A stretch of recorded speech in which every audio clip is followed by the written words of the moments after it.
Hello, welcome to another webinar on critical theory, and this time on feminist criticism and women's studies. First, let's start with some generalities, explaining that any creative product is the result of an interaction in a system composed of several elements. An individual artist or writer who has generated an artistic piece that falls within a given context, and a series of rules. Also, a group of experts and public audiences who recognize, validate the work, and assign it a place in the socio-historical context. A social framework that contributes to give visibility to the work within its context and beyond through translation, publication, and other forms of dissemination. So, recognizing the complexity of this creative phenomenon is essential to understand the peculiarities of the appearance of female discourse, when, how, why, and under what conditions it arises. These are fundamental questions in order to understand the dominant modes of production and dissemination and the social restrictions that have shaped the lives of women and their recognition as artists and writers. Feminist criticism includes an extraordinary plurality and variety of practices and is constantly developing and changing. So it probably makes more sense to speak of feminist criticisms in plural rather than in singular. Nevertheless, nearly all feminist criticism starts from the recognition of the patriarchal structure of society that for centuries has been organized in terms dictated by men and to their advantage. Thus, feminist criticism is concerned both with the representation of women in literature and with changing women's position in society by freeing them from oppressive restraints. In the second half of the 20th century, the different forms of feminist criticism begin to draw insights from other critical perspectives, such as psychoanalysis, Marxist theory, aesthetics, cultural studies, structuralism, post-structuralism, deconstruction, as well as interdisciplinary and intermediate studies. The history of feminism is balanced between the notions of equality and difference. It starts from the postulate that some subjects, women, are oppressed or marginalized by other subjects, men, and by the patriarchal ideology that classifies individuals according to certain definitions of subjectivity that have to do with their positions regarding of power, and this in turn with sexual differences. The word gender arises to describe the social construction of sex. Gender assumes that women's common identity is determined by their social role and function in culture, and not by a supposed feminine essence. Gradually, towards the end of this first video, we shall see that in the 1970s, the label of gender studies began to incorporate other heterogeneous gender categories, not just feminist studies, such as those introduced by LGBTIQ+, with cross-disciplinary and theoretical divides. Some feminist critics, like Sean Spencer, locate the roots of feminism in the ancient Greek world through the poetess Sappho, in the medieval period in the figure of Hildegard of Bingen, and also of Christine de Pizan. Pizan attracts attention because she explicitly criticized the description of woman's nature drawn by Jean de Meun in the Roman de la Rose. And also, two of her writings, Épître aux dieux d'amour and La Cité des Dames, the City of Ladies, from 1405, she argued explicitly against the biased representation of women in Jean de Meun's work, and also argued that God created man and woman as equal beings. Although the emergence of feminist writings does not become explicit until the 19th century, in this lecture I shall explore the evolution of feminist critical theory hand in hand with a brief historical panorama which serves to unveil the concerns of some of the most important women writers in Britain and in the United States and their initial contributions to the field of women's studies. Their writings provide early testimonies of the theoretical and practical difficulties that women writers encountered and that have affected the production and acceptance of their works, even confining them to marginality and excluding them or reducing their creative capacity. So let us begin by enumerating some of the difficulties that women have encountered. The first set of obstacles that a woman who wanted to write encountered were psychological in nature. In this sense, the autocratic, patriarchal, and extremely rigid context conditioned women throughout the world, West and non-West, to adapt to a single role, that of mothers and wives, which urged them to remain in a strictly domestic sphere, permanently banished from public life. While some literary and artistic creativity was allowed, the main sphere of public performance were unique to the men. And women who tried to get out of the limits imposed by society received negative assessment. This social censorship had a paralyzing effect on women's creative process. They also faced feelings of guilt if they engage in morally unacceptable activities. There were also material restrictions, among them the lack of time and private space because housekeeping required complete dedication. Above all, the lack of economic independence. Another aspect is the scarce training and preparation received by women. Only aristocratic women or the daughters of the Protestant clergy had access to education and free time without family responsibilities. To these difficulties of personal situations, we must add aspects related to the acceptance of their work, their critical consideration, and inclusion in the tradition and the canon, a canon decided by masculine hegemony that tended to classify art produced by women as inferior in quality to that made by men by means of a systematic evaluation. Finally, without models, history, or tradition to back them up, women were forced to forge their will to write from scratch. In addition, forgetting hindered not only their literary task, but also the recognition of it, since there was no artistic tradition in which it could become inserted. In the case that concerns us here, the Anglo-speaking world, Britain and the United States, but also elsewhere, the incorporation of feminine discourse into the history of literature was very gradual. During the first 900 years of English literary history, there were hardly any female writers. No text was written by women and preserved during the period known as Old English, which includes the first half of the 8th century, with the composition of the great Anglo-Saxon epic Beowulf, until the years 1300s, 1400s, when Geoffrey Chaucer composed the Canterbury Tales, and with them Middle English period begins.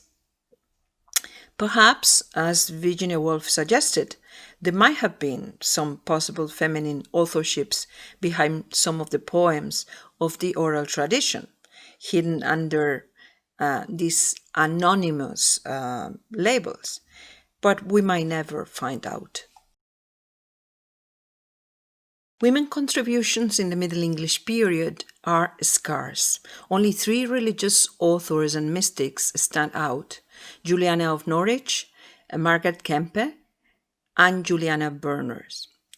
In the Renaissance, we have more women writers, beginning with Queen Elizabeth I herself, and including the Countess of Pembroke, Mary Sidney Herbert, Isabella Whitney, Emilia Lanier, Elizabeth Carey, who was the first playwright to be published in English, and Lady Mary Roth, who was the niece of Sir Philip Sidney and the Countess of Pembroke.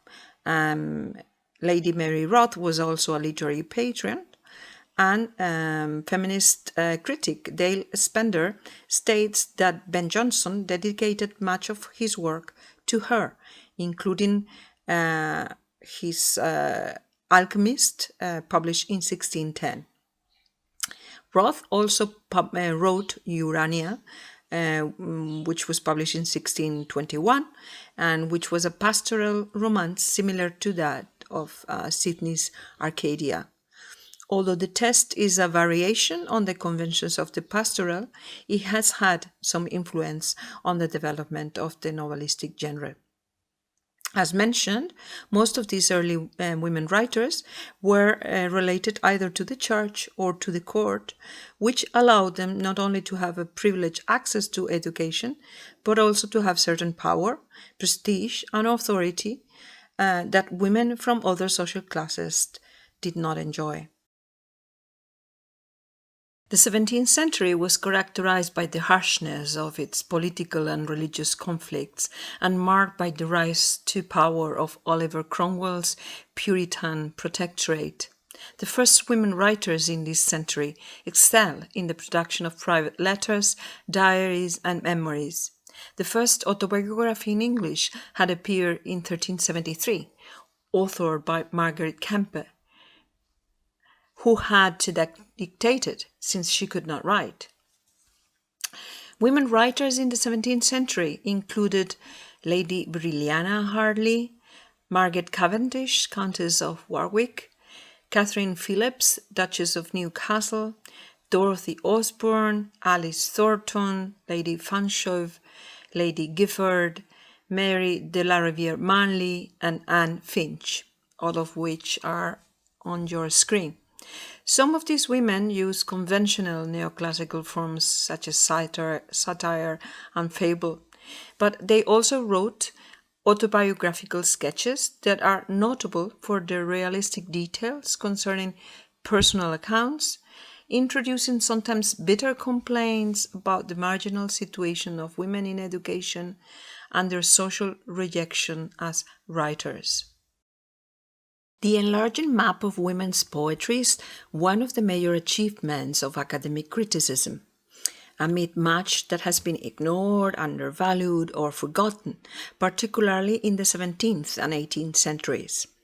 Cora Kaplan inaugurated the path of giving visibility to these forgotten authors with her anthology, Salt, Bitter, and Good, 3 Centuries of English and American Women's Verse, published in 1975, and a second publication in 1984 by Roger Lonsdale, the New Oxford Book of 18th Century Verse, which included poems by women which had been out of print for over 200 years. There was another collection in 1989, the 18th Century Women Poets, and these are all examples of feminist literary archaeology. Among the women we have just mentioned, there were poets such as Mary Herbert, Countess of Pembroke, sister of Philip Sidney, Anne Finch, Countess of Wiltshire, and Emilia Lanier. In America, before the independence of the colonies, we can also mention Anne Bradstreet. Margaret Cavendish, Duchess of Newcastle, expressed her opinions about the situation of women in several of the prefaces to her books, claiming that women would not be victims if they were given the same education as men. For example, in the preface to Grounds on Natural Philosophy from 1666, she affirmed that many of our sex have as much wit and are capable of learning as well as men. Learning is artificial, but wit is natural. And this was quoted in Sharon Spencer's book. In her autobiography, The True Relation of My Birth, Breeding and Life, Cavendish documented with great intensity of detail her personal difficulties and her experience of exile. This autobiography constitutes part of a larger volume entitled Nature's Pictures Drawn by Fancy's Pencil to the Life, published in 1656, which includes also a collection of tales, fables, and dialogues. Cavendish is also the author of one of the first speculative novels, setting the pace for later science fiction and inspiring C.D. Husvelt's recent novel on the same title, The Blazing World. These early female writers chose to express themselves within the narrow limits imposed by the domestic, since they did not meet the same opposition when they wrote privately, letters, diaries, or genres destined for other women, such as moral treatises, articles of interest regarding domestic matters, and so on. They did not try to invade the public sphere, which was a prerogative only to men. So the writings by these women during the 17th and 18th centuries are concerned with the presentation and analysis of their feelings, either in lyric poetry form or in the emerging narrative genres, such as the epistolary novel. During the Restoration period in England, a very important author is Aphra Behn, who was forced to write and publish as a means of subsistence after the death of her husband. And she became the first professional writer in the English language. She took advantage of satirical poetry during the Restoration in order to criticize male power. In 1688, she published Oroonoco, which is considered the first English novel. Another woman, Eliza Haywood, was also very prolific and popular novelist with her book Love in Excess from 1719. And these women contributed to shaping the genre of the epistolary novel, which is centered around the theme of love, romance, and marriage. And they also made political satire to reveal the inequalities among men and women. Very important, of course, is Mary Wollstonecraft and her Vindication of the Rights of Woman from 1792, which was inspired by a similar declaration during the French Revolution by the French author Olympe de Gouges. And this pamphlet by Wollstonecraft marked the first modern awareness of women's struggle for equal rights. As mentioned, the 18th century brought airs of tolerance, prosperity, and moderation. Various material aspects directly affected literary production: the ending of patronage forms of publication, the consolidation of the printing press, and the expansion of the market and the reading public beyond the small circles of the court. The plain style in vernacular language became established as the versatile medium of the novel, and women, who until then had been marginalized from literary production due to their ignorance of classic rhetoric, now had access to the media of creation and on equal terms with men. Individual experience was also legitimized as a valid source of knowledge after the consolidation of Cartesian philosophy, facilitating the domestic sphere of women, previously considered a subject unworthy of literary treatment, now became an appropriate area for writing. With the consolidation of the novel, sentimental fiction became very popular and also a form of instruction to women readers. The incorporation of women to the novel was spectacular. Between 1660 and 1800s, a third of prose publications in Britain were written by women, and the novel became a female-dominated genre, a medium also to convey the feelings and thoughts silenced for so long, and a means to explore and redefine the alternatives offered to women by society. From the moment of the emergence of the novel and until the end of the 19th century, the woman writer exploited the genre in order to portray the social dimensions of experience and inquire into the position of women and their role in the domestic sphere. Indeed, in spite of accusations of using scandalous material, combining romantic intrigues with adventure plots, the genre of the novel allowed the inquiry into the crucial question of the social position of women. It also developed a style of its own, identified as typically feminine and characterized by flexibility and informality, as mentioned before.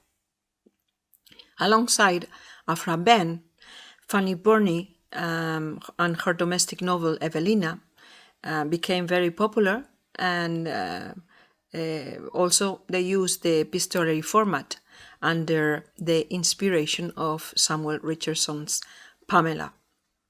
Other names to be added to the list are Anne Radcliffe, Charlotte Turner Smith, Sarah Fielding, Sarah Scott, Elizabeth Inchbald, Charlotte Lennox, Maria Edgeworth, Amelia O'P, Mary Brunton, and Mary Hayes. All these women writers combine didactic and educational intentions with the descriptions of manners and customs. Criticism of the mechanistic and positivist mentality resulting from scientific and technological progress was also a recurring theme in women's literature, beginning with its treatment in Mary Shelley's Frankenstein. The work of many of these women writers was rediscovered by feminists in the second wave of feminism, which took place in the 1960s, and that which we shall explore later in this video. Scholars such as Nina Baim, Susan Goober, and Sandra Gilbert, or Alain Showalter contributed to ensure the recognition of these first women novelists and form the basis of my commentary. The 19th century brought unprecedented changes for women that will translate into the consolidation of the powerful feminist literary tradition. The reflection on the feminine question was initiated by Mary Shelley's mother, Mary Wollstonecraft, in her vindication of the rights of women, and it brought with it a multiplicity of feminist claims. Suffrage, the right to higher education, the right to property, as well as an increasing presence in the public world of men, including business, politics, and law. There were also profound sociocultural changes, which were brought about by industrialization, imperialist expansion, reform, and political revolution that also had a very profound influence on the novel and in women's writings during the 19th century. Many of the novels use the house as the central image because, like their heroines, female writers were almost exclusively confined to their homes. Their domestic experiences, however static, favor a subjective voice which functions in ambiguous dialogue between conformity and standard morality with subtle rebellion. For instance, Jane Austen consolidated the status of the novel of manners, and in her early novels, she parodied sensational fiction. For example, in Northanger Abbey and in Sense and Sensibility, in a similar way to what Cervantes did when he parodied romances in El Quijote. As Judith Keegan Gardner points out, the concept of female identity shows us how female experience is transformed into female consciousness, often in reaction to male paradigms for female experience. So Elizabeth Bennet's wish for self-recognition in Jane Austen's Pride and Prejudice signals this idea of protagonist subject in process. And I quote again from Judith Keegan Gardner. Elizabeth, on her side, had much to do. She wanted to ascertain the feelings of each of her visitors. She wanted to compose her own and to make herself agreeable to all. So, for Jane Austen, it is essential to maintain respectability by eliminating from her works and life any blemish of subversion. But in reality, the limits that Austen imposes on her art are exactly the same limits that she perceived in feminine experience. And her works portray the destiny of the young upper middle class who could only escape the constraints of family life through marriage.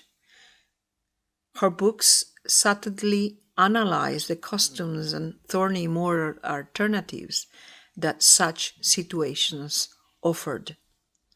What Austen's subtext suggests is that given the political, economic, and social power of men, women's survival depended on getting their protection and approval. But in any case, her novels and her protagonists increasingly begin to express their opinions in a less veiled way. North American critic of the second wave of feminism, Alain Showalter, traced the historical development of women's fiction in her book from 1977, A Literature of Their Own. In her analysis of the historical development of women's writing, Showalter presents three important stages. First, the imitation of mainstream literary tradition. Second, the protest against the standards of this dominant tradition concerning social values and rights. And third, a phase of self-discovery which aims at a search for their own identity. Showalter identifies these stages and she labels them the feminine, the feminist, and the female. The feminine period covers the years between 1840 and 1889, according to Showalter. The feminist period begins in 1890 and lasts until 1920. And the female period starts after First World War, 1920, and until the 1960s. Showalter's contribution to feminist criticism centers on her rediscovery of some forgotten women writers within these stages. And within the feminine phase, she explains that women writers still write from a position of inferiority within the capitalist patriarchy. Despite incipient feminist theorizing, society increasingly confines women to the private sphere at home and in the family, separated from the public sphere of men. According to Showalter, the male literary institutions and the fixed canon continued to rationalize sociosexual patterns, which proliferated in the so-called conduct books, instructional books for women. So novels were supposed to urge women to constrain themselves to this role that they had in society, a position of inferiority and in dissonance with their growing claims. Showalter affirms that this manifests itself in a discursive ambivalence and what she calls a bitextuality. So, on the one hand, the imitation of the literary modes of dominant tradition persists in these writings, early writings by women writers. But there is also an attempt to maintain respectability and alongside certain degrees of transgression. Female writers also took advantage of the increasing emphasis of the Romantic tradition on personal freedom and individual values to subversively express their own claims. Thus, the claim for social and spiritual freedom in Jane Eyre, the protagonist of Charlotte Bronte's novel, is based both on the Byronic claims for self-individuality as well as on Percy B. Shelley's demand for social transformations.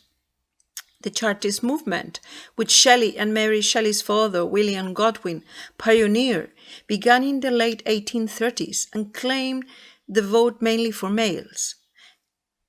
In 1832, the Great Reform Act specified that male persons and a few women were able to vote in parliamentary elections through property ownership. The poll book from the elections the following year shows that 30 women voted. The struggle for women's rights became increasingly prominent in the 1850s as some women in higher social spheres refused to obey their gender roles dictated by men. After John Stuart Mill was elected as a Member of Parliament in 1865, he began to support female suffrage and the Second Reform Act. So feminist goals at this time included the right to sue an ex-husband after divorce, and this was achieved in 1857, and the right for married women to own property, and this was fully achieved in 1882 after some concessions by the government made back in 1870. The First Ladies' Discussion Society, Kensington Society, was also formed, and they began to debate whether women should be more involved in public affairs. Charlotte Bronte's novels exemplify these tensions and the experiences of women between a personal powerlessness and a desire for power and control. In Jane Eyre, for example, published in 1847, Villette, as well in 1853, the heroines are able to resist social limitations through their combination of strong will and moral integrity. Bronte's strong-minded heroines deliberately display an integrated female subjectivity. Lucy Snow in Villette expresses it quite sharply. You have the quotation on your screen. I would deliberately have taken a housemaid's place, bought a strong pair of gloves, swept bedrooms and staircases, and cleaned stoves and locks in peace and independence. Less strong heroines like Caroline in Shirley, a novel that was published in 1849, also evidence their inner search for meaningful identity and existence. And you have a quote, "What was I created for, I wonder? Where is my place in the world?" This is also the rebellion of the female consciousness against the male images about what female identity and experience should be. Women writers, in Alain Showalter's words, felt pressured to prove both their reliability and their physical endurance. So the reconstruction and reevaluation of the literary canon is one of the major tasks in feminist criticism.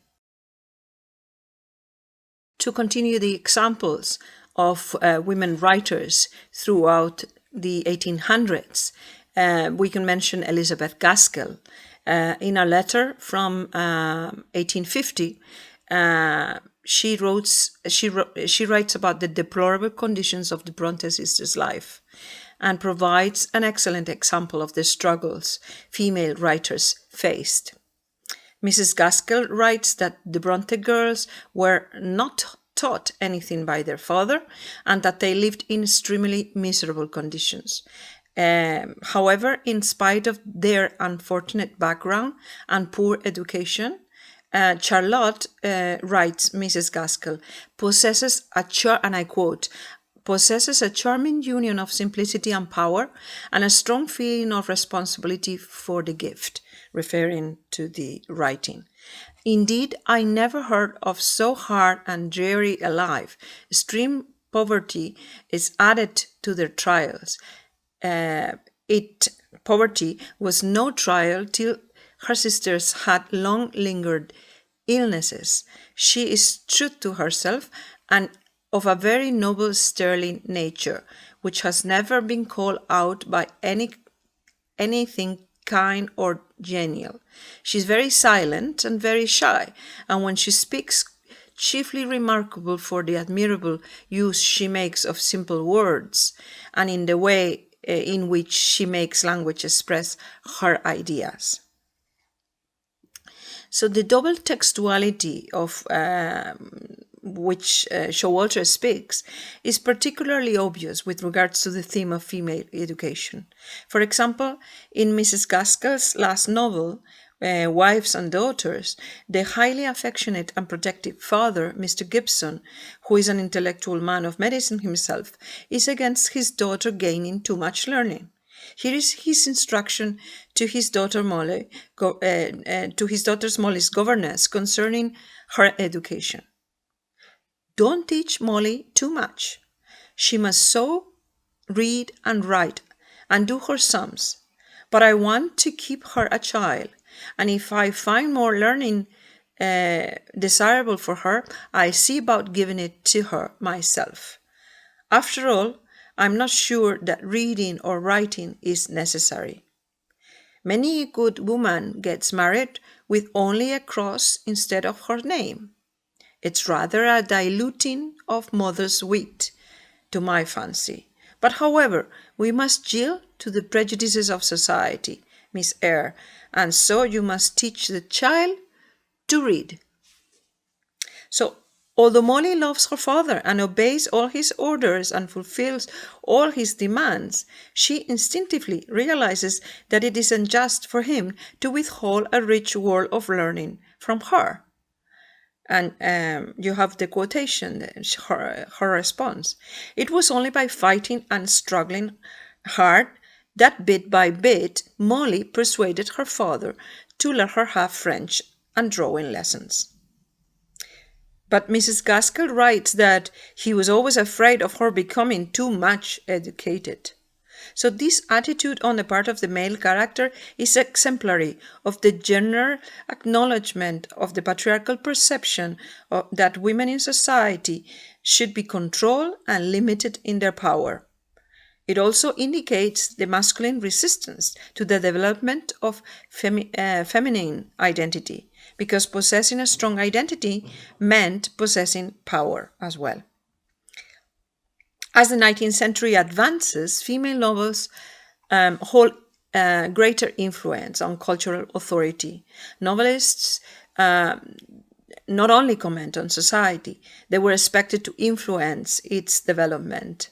including the large-scale problems of industrialization and the emphasis on domestic concerns and the feminine influence to soften men's behavior and indirectly improve public life, a position that contributed to the separation between men's public and women's private spheres. Indeed, female writers were ahead of their male counterparts when it came to presenting social problems. In England, Elizabeth Gaskell was one of the first to deal with the problems of the working class during the Industrial Revolution. Only later did authors like Charles Dickens, reflect these concerns. It is not surprising that most of the 19th century female writers foregrounded women as subjects of their novels, presenting female experience as a form of literary rebellion. Another example is Anne Bronte in her novel The Tenant of Wilfell Hall. And this is a striking example because it's regarded as the first manifesto for women's liberation. Here, the protagonist, Helen Huntingdon, is driven to leave her atrocious husband for an independent existence. Her defying the current laws of the times came as a shock to the social conventions of the day. In 1848, when the novel was published, wives and children were under husband's control, and it was impossible to leave a husband without causing legal problems and social scandal. Yet, Anne Bronte's heroine, after so many attempts at reforming her husband, walks out on him, taking her son with her. So here is how Arthur Huntington voices the commonly held ideas about wives. And you have the quotation there. Are the marriage vows a jest, and it is nothing to make it your sport to break them? He asks Helen after she encounters her. And Huntington gives another typical answer. You're breaking your marriage vows yourself, said he indignantly, rising and pacing to and fro. You promised to honor and obey me, and now you attempt to hector over me and threaten and accuse me and call me worse than a highwayman. I won't be dictated to by a woman, though she be my wife. So yet Helen persists in showing the injustice of his behavior and asks him to imagine himself in her place. Would he then honor and trust her under such circumstances? Again, the answer is loaded with the double standards of the day. The cases are different, he replied. 'Tis a woman's nature to be constant, to love one and one only, blindly, tenderly, and forever. So it is this double-sidedness reality that drives Helen Huntington to seek her independence. So as we have mentioned, according to Alain Showalter, women writers in the 19th century express these duplicities and ambiguities of their social environment, the conflicts and anxieties that are not reflected in the work of their male colleagues. And their attempts to hide behind pseudonyms like George Eliot or to isolate themselves from the public sphere as poets Elizabeth Barrett Browning and Christina Rossetti covertly evidence their imposed submission, as do the constant reference to their female characters afflicted with disease or insanity and suffering from stages of confinement, depression, and drug dependencies, as Showalter herself has shown in another of her books entitled The Female Malady. Around 1860s, after the creative climax of the Brontes, Gaskell, and George Eliot, a much less subtle and more combative generation appears. And here Showalter mentions, for example, Mary Elizabeth Braddon, Ellen Price, Mrs. Henry Wood, Rhoda Broughton, and who was the niece of Gothic writer Sheridan Le Fanu. And also she mentions Olive Schneider. Some of these women wrote under pseudonyms and they penned a sensationalized protesting type of fiction that subverts traditional feminine values against the domestic tone of their predecessors. Their concerns are explicitly self-assertion and independence from oppression and domestic tedium. So perhaps the most relevant of these novels is Lady Audley's Secret by Mary Braddon, where the protagonist, who seems to embody the values of the typical blonde angel of the house of traditional literature, gradually reveals her darker face. She's unfaithful, bigamous, and has tried to commit a murder. And this this duplicity, far from being indicative of madness, is presented as a lucid and conscious attempt to escape from a life and from her role of oppression. Also, another example is Olive Schreiner, author of The Story of an African Farm from 1883, whose protagonist, Lyndall, is considered the first truly serious feminist heroine in the English language. And also in this novel, the use of interior monologue signals the evolution of the Victorian female novel towards modernity, advocating a shift towards self-awareness and the search for identity, which will become characteristic of the modernist novel. And you have a quotation there from the book. One day we sit there and look up at the blue sky and down at our fat little knees, and suddenly it strikes us. Who are we? This I, what is it? We try to look upon ourselves and ourselves beat back upon ourselves. And then we get up in great fear and run home as hard as we can. We can't tell anyone what frightened us. We never quite lost that feeling of self again. So to conclude this brief summary of British women writers, we can affirm that women were gradually able to comment on political change, factory life, trade unionism, and other supposedly unfeminine issues. Next, we're going to return to the progress of feminist criticism and to point out that, to remind that feminism is a way of thinking and theorizing also about the literary, and a series of strategies related to rereading and writing, and which arise as a consequence of the fact that the literary institution remain blind and insensitive to women's oppression, sexual difference, and oppressed by hegemonic discourses. According to Maggie Home, feminist criticism includes both theoretical and reading practices, because it arose as a result of the discomfort felt by many feminists with this gender blindness of much of literary criticism. In what follows, we will also examine some of the North American women writers, but we're going to do so coinciding with the development of the different waves of feminism, in this case, the first wave.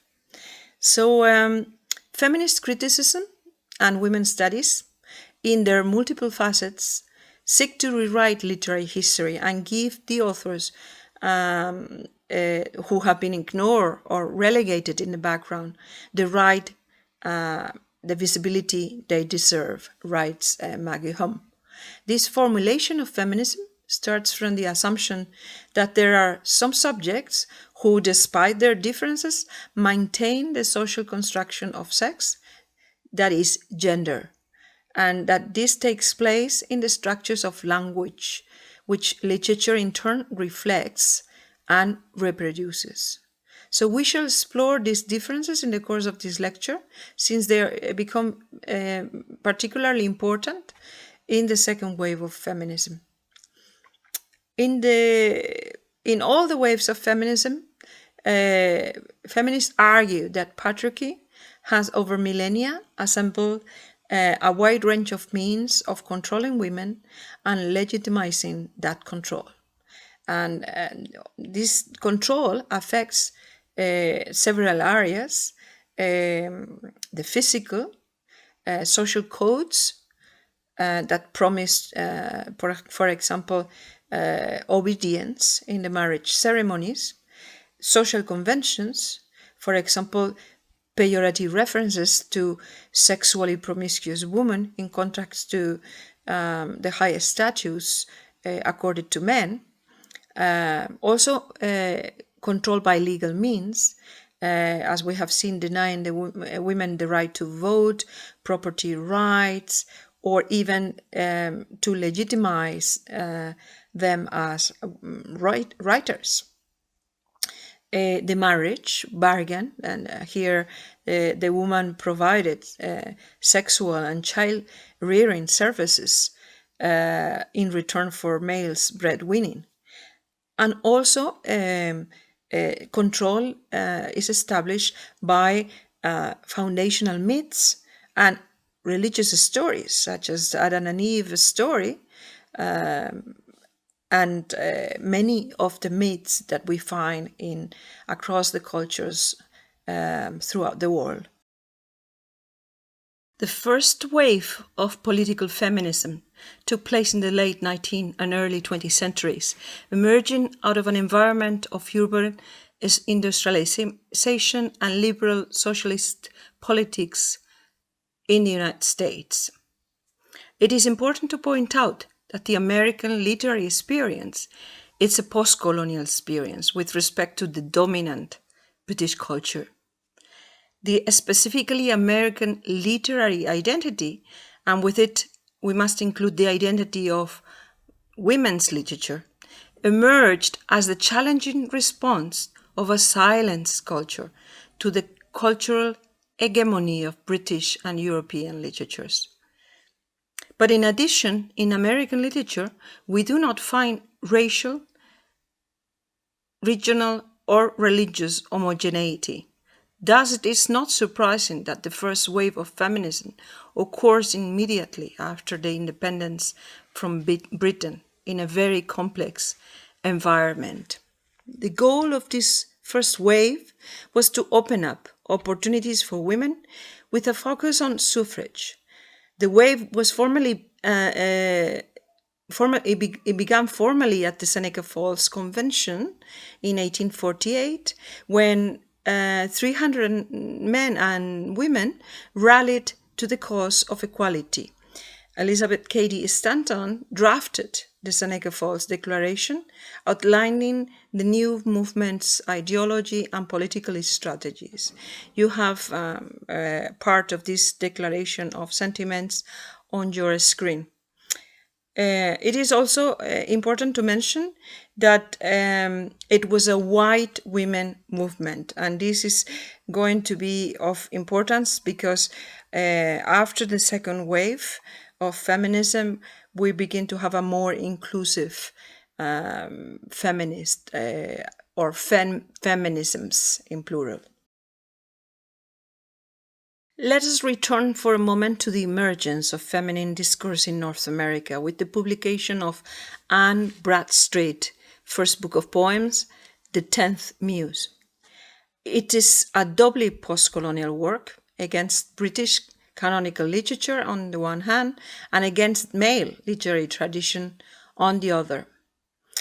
As in the case of 17th century English writers, Bradstreet uses strategies to revise neoclassical poetic symbols and this allows her to insert feminine perspective in her poems. The same difficulties in integrating the feminine version of the Puritan tradition are present in Mary Ronaldson's autobiography, her narrative of captivity and restoration, which offers a feminine version of the confrontation with the new environment and the challenges that the border expansion posed. The revision of the British literary tradition performed by the African-American Phyllis Wheatley, it's also remarkable. She's the first woman poetess in America, together with Anne Bradstreet, and the first Black poetess. She was born in West Africa, and she was sold into slavery at the age of 7 or 8 and transported to North America, where she was purchased by the Wheatley family of Boston, who taught her to read and write and encouraged her poetry when they saw her talents. After her book was published in 1773, the Wheatley family formally freed Phyllis. Although her poems adhere to the norms of the literary decorum, both in her stylistic use and in the thematic approach, which has to do with the spiritual salvation through Christ, her circumstances make her volume special, inaugurating the Black literary tradition as well as the literary tradition of the Black women writers. Another author is Susana Rosen, who was very successful.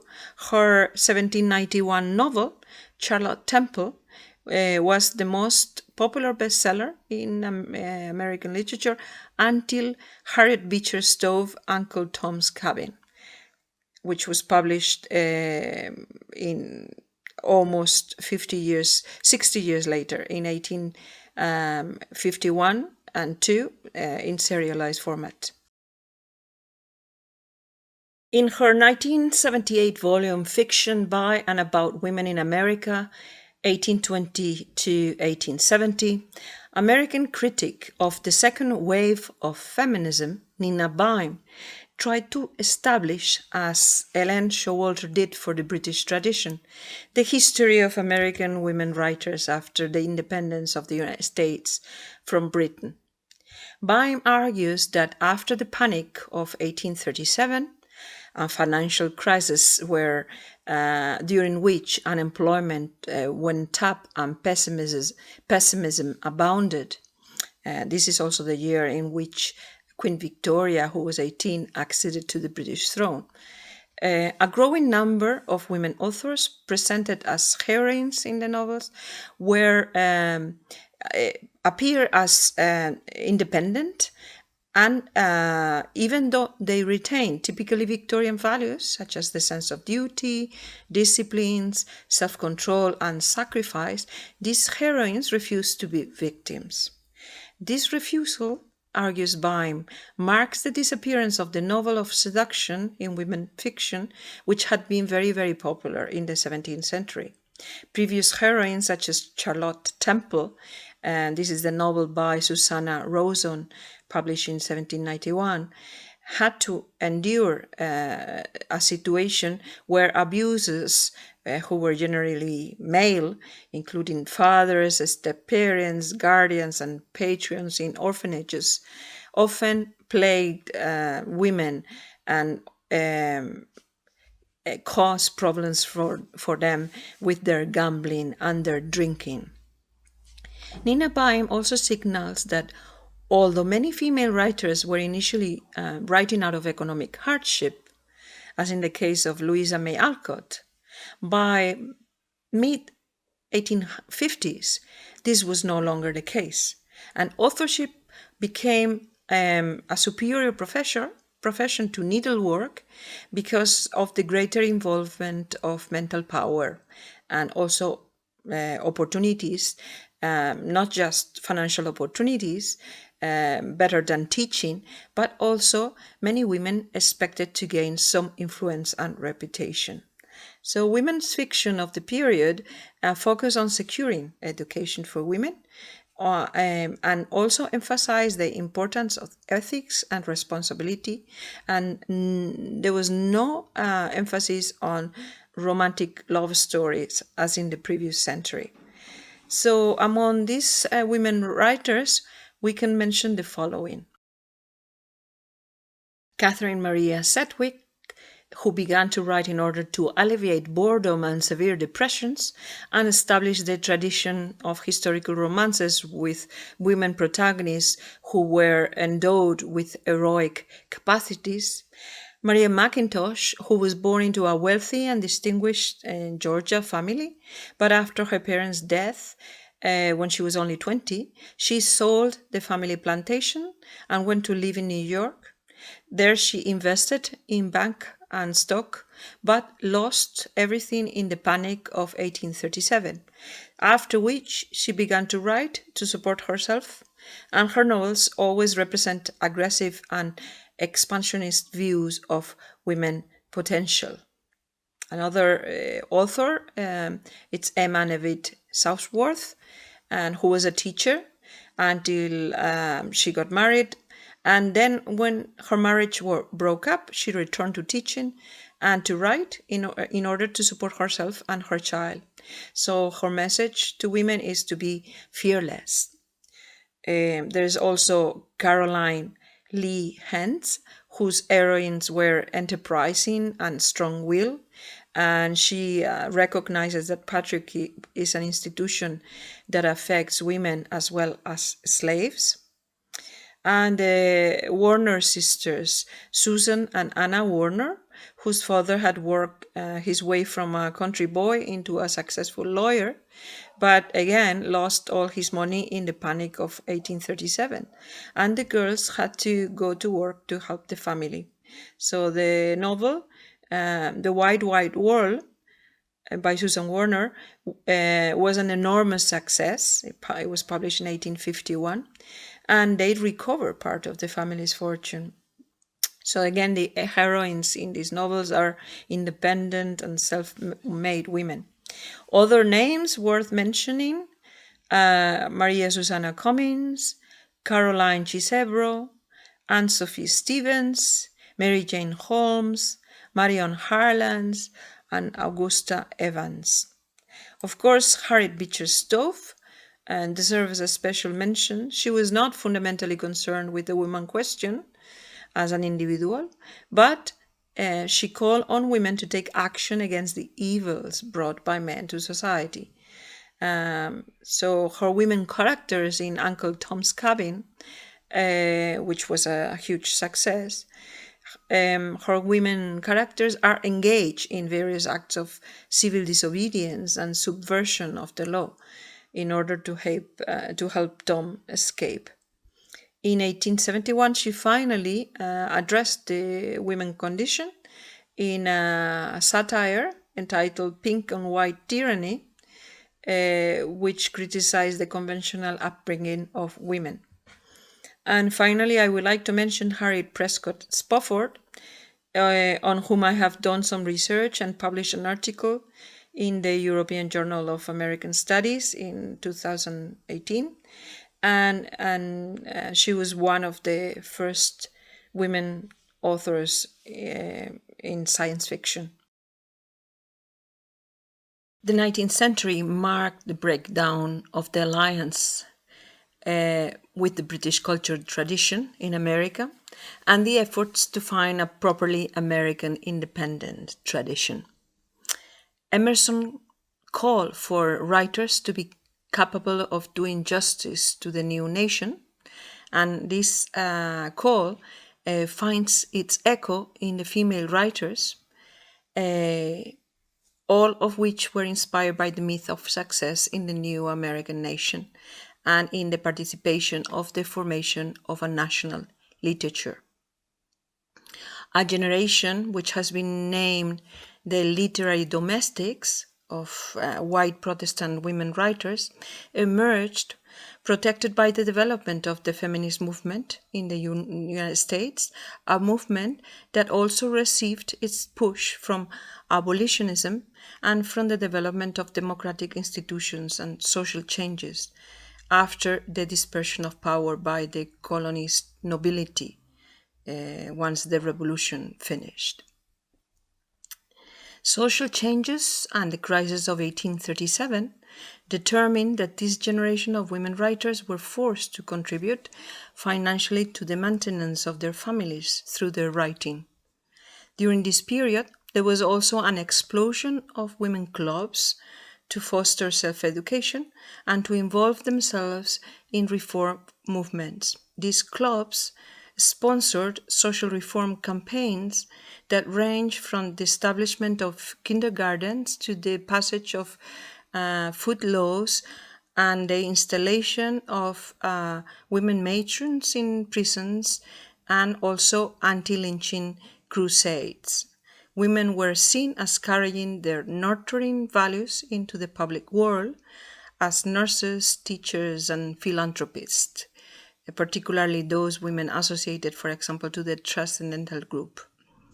Thus, the key concerns of this first group were the expansion of the educational opportunities, the fight for improved working conditions, including writing as a profession, and the legal and accessible ways to control pregnancy, and a struggle against race-based violence and injustice.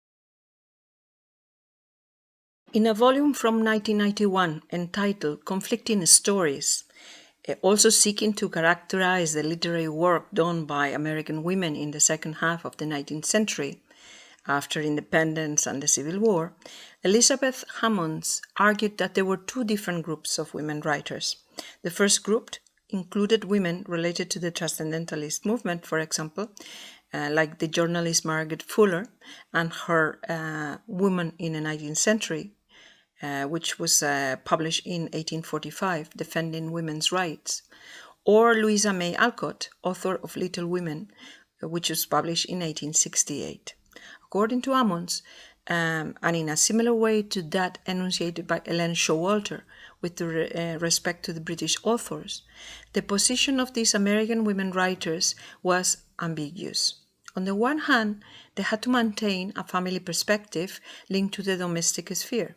On the other, as they became public figures, due first to financial need and the necessities of economic sources, and later to the success of their works, they contributed to create a culture of female authors who succeeded and earned money. So this ambivalence in their social statutes is reflected in a similar ambivalence in their literary works. On the one hand, they try to preserve respectability, like their English colleagues, and they limit themselves to the sphere of women, so that their authorship is compatible with the bourgeois feminine ideal of domesticity. But at the same time, they begin to call themselves professional writers for whom authorship is not a vocation, but a profession. Like Hammonds, other critics, such as Garrison and Douglas or Nina Byme, read these women writers as rebellious women who codify in their works a disguised opposition to domestic life, conventional religion, and class. Louisa May Alcott is a good example of such ambivalence. On the one hand, she published Gothic fiction under a sexually indeterminate pseudonym, A.M. Barnard, and on the other, she became the famous author of Little Women, a model of female domestic sentimental literature. As for the majority of women writers of her generation, Alcott's main motivation for literary work was economic. For her father, Bronson Alcott, a member of the Transcendental group, was always in debt. Her sentimental fiction provides examples of a problem that continued to plague women since then and until today. That is, women's simultaneous need to succeed in the domestic as well as in the public sphere. So she also debates on topics such as creativity and artistic freedom, the theme of progressive marriage, the balance between women's inclination to sympathy for others and for their own self-respect. Her narratives bridge the gap between antebellum domestic moral instruction and the public and political educational initiatives of the so-called progressive era, oriented towards a younger reading public, as Little Women exemplifies. Indeed, as professor from Duke University, Nancy Armstrong has argued in The Rise of Feminine Authority in the Novel, an article from 1982, these women are also using this duplicity, this ambiguous ways of conveying all these problems. In poetry, is the figure of Emily Dickinson stands out, and her extreme poetic ambiguity allows the author to encrypt multiple subtexts under the innocent appearance of poems that are really, really very, very complex. Following the suggestion of her own verse, tell all the truth, but tell it slant.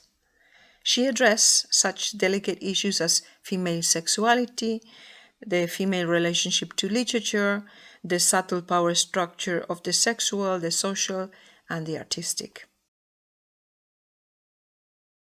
After 1870, a group of writers known as the local colorist or regionalist writers put their literary ambitions before their domestic duties, renouncing marriage and motherhood and speculating in their texts on the conflicts between motherhood and artistic creation. Among them, we can mention authors such as Sarah Orne Jewett, Elizabeth Stuart Phelps, and Mary Wilkins Freeman. As new occupations opened up, typewriting, department store clerking, train nursing, hairdressing, there was even one bank president, Ammon says that women began to assert their right to a career, to a public vote, and they began to be labeled as the new woman, a term borrowed from the writer Henry James. Ammons explains that the women in this group came from very different backgrounds and that there were fundamental divisions stemming from age, race, class, religion, and region, which translated also into major differences: education, money, privilege, and opportunity. According to the American critic, their disparate body of fiction was unified by three main concerns. Number one, radical experimentation with narrative form. Number two, the conflicting themes that expose the connection among institutionalized violence, sexual exploitation of women, and female silence. And finally, number three, the preoccupation with the figure of woman artist, as well as the need to find union and reunion with the world of one's mother. In this group of women, only 3/4 were married, and only 1/4 had children. Most of them were educated worldly women, career-oriented, who delayed marrying, and 67% were teachers. Their positions are not without conflict. Emotionally, they are between two worlds: the past, the world of their mothers, and a future that they have not reached yet. That of full literary recognition that patriarchal structures still deny them. Their alienation situates them as creators of idiosyncratic and experimental new forms of literature, including impressionistic or allegorical narrative techniques that portray female consciousness. For example, we can mention Kate Chopin, Edith Wharton, Mary Austin, Helen Glasgow, Willa Cather, and Charlotte Perkins Gilman. Gilman's The Yellow Wallpaper, for example, is based on her experience of postnatal depression after childbirth, when a famous psychiatrist advised her the rest cure. The novella appeared in 1892, years before Virginia Woolf suffered a similar experience, also reflected in her fiction. The narrator describes her context sarcastically as a colonial mansion, a haunted house, the height of romantic felicity. And of her husband, she says, "There comes John, and I must put this away. He hates to have me write a word." One of the early examples of utopian speculative fiction written by women was also written by Gilman in 1915, entitled Hairland. The book describes an isolated ideal society composed entirely of women who reproduce via parthenogenesis or asexual reproduction. Kate Chopin, who authored The Awakening, published in 1899, marks an era of defiance and sexual emancipation. Her heroine, Edna Pontellier, explicitly subverts the codes and norms of 19th century society, rejecting the domestic sphere to enter the field of creativity, artistic and personal development, and sexual freedom. Formally, the novel also moves away from realistic techniques towards modernist experimentation with impressionist rhythms. These authors, protected by the impetus of the suffrage movement, pointed to a golden age of American women's literature, anticipating the modernist fiction of the early 20th century. The turn of the century accentuates the debate on the woman's question and a vertiginous social and cultural, economic and political transformation. Until the beginning of the First World War, in 1914, women's participation in social changes, many of which directly affected their position and condition in society and their incorporation into the public sphere, was dramatic and also notable in their literary presence. Women writers ceased to be an isolated phenomenon, despite still being assigned a secondary or marginal role with respect to their canonical literature of men. To return to Britain, we can mention Virginia Woolf, of course, who approached the topic of the relationship between women and narrative fiction in her essay Women Novelists, and where she stated that, and I quote, "The essential difference is not that men describe battles and women describe the birth of children, but that each sex describes itself." Writing 10 years later in A Room of One's Own, she would explain that critics assume that a book is important if it deals with war, and it is insignificant if it deals with the feelings of women in a drawing room. This is another quote. In her paper on writer Dorothy Osborne, Woolf points out women's limitation when it came to writing. You have the quotation on your screen. Had she been born in 1827, Dorothy Osborne would have written novels. Had she been born in 1527, she would have never written anything at all.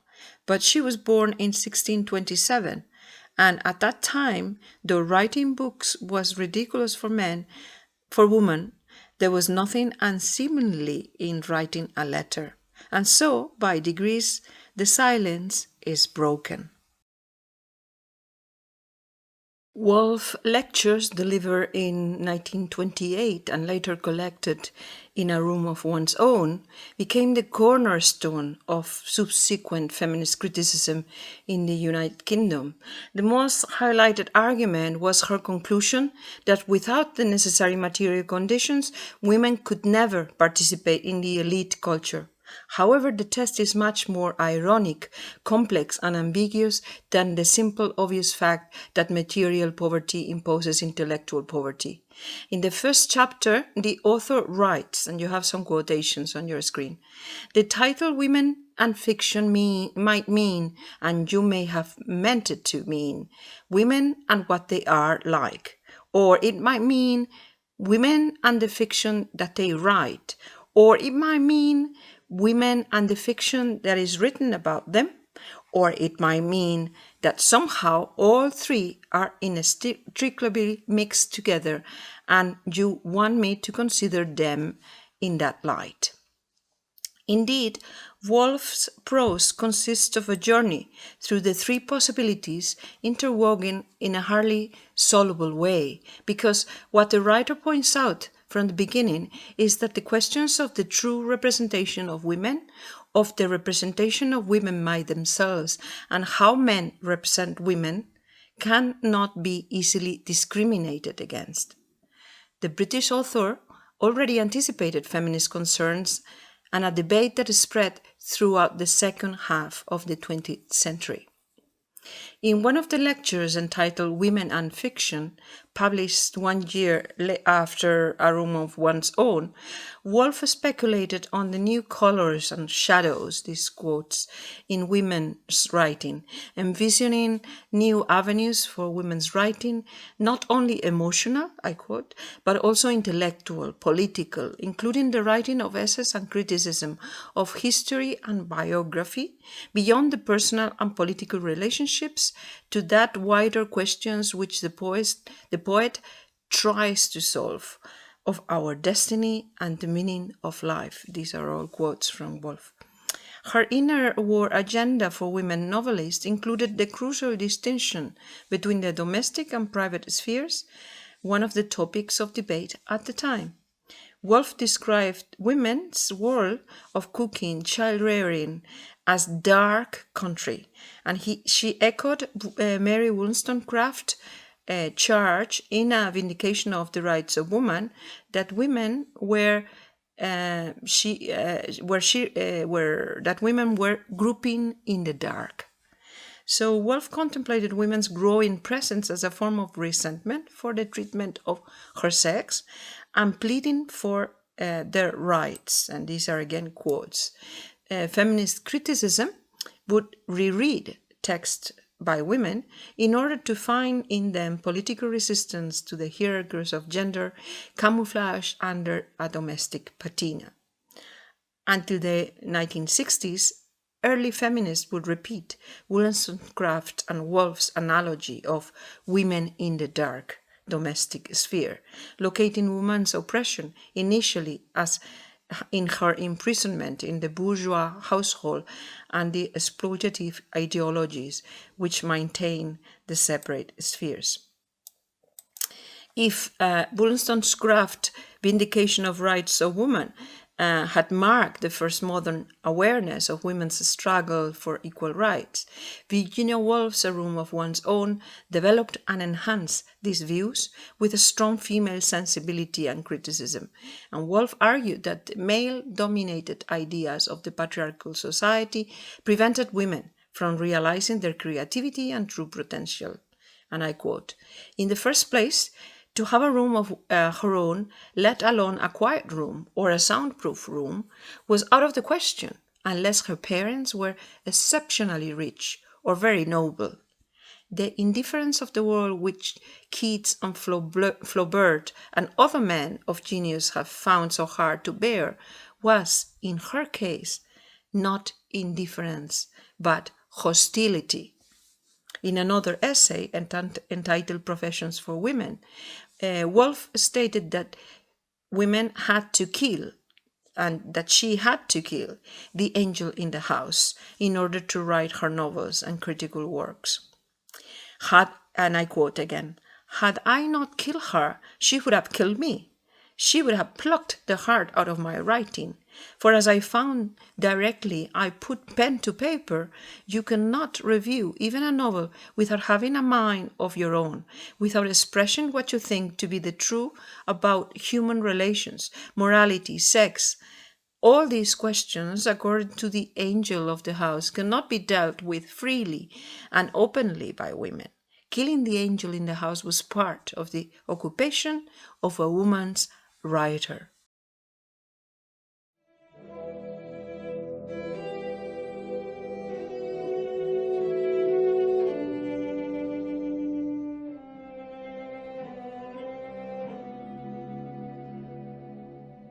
Words, English words, are full of echoes, memories, associations.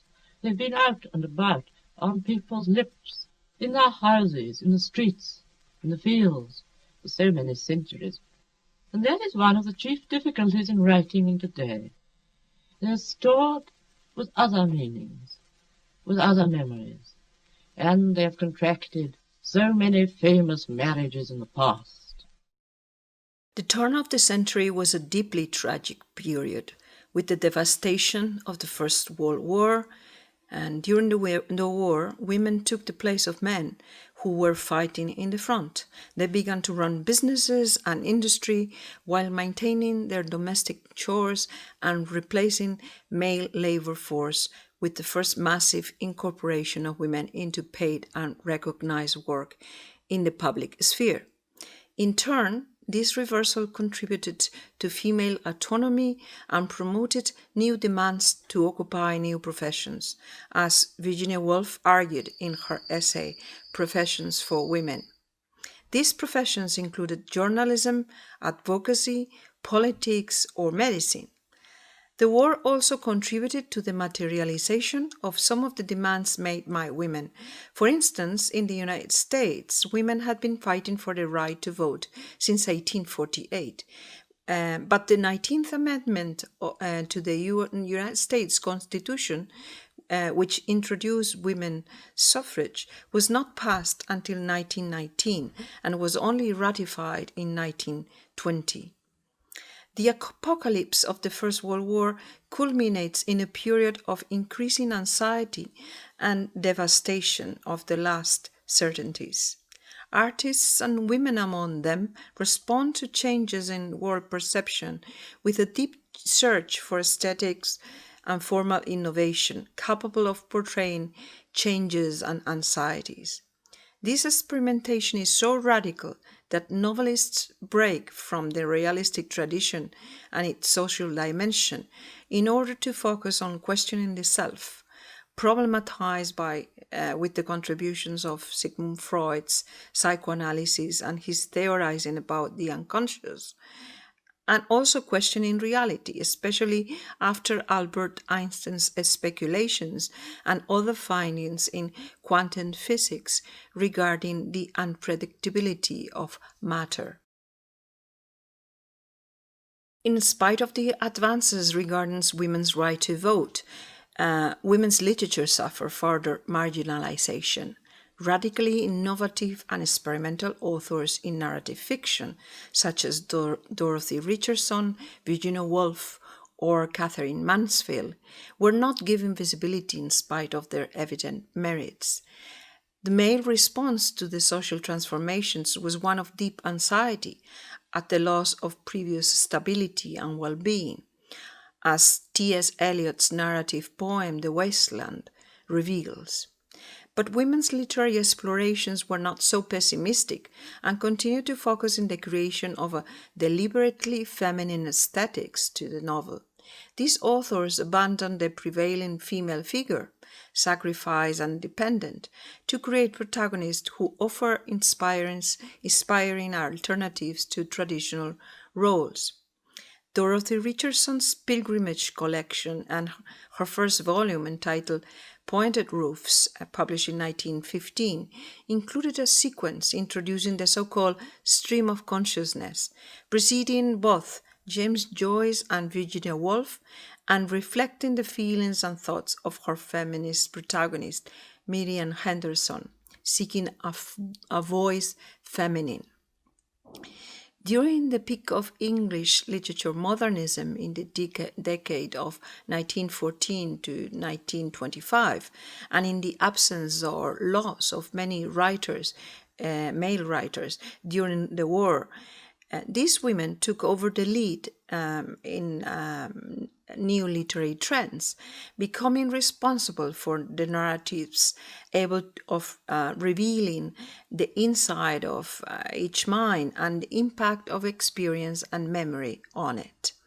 Virginia Woolf and Catherine Mansfield undertook a conscious search for this feminine phrase that they call woman's sentence, capable of describing a new concept of being a woman. Woolf's Mrs. Dalloway became an emblem of women's independence.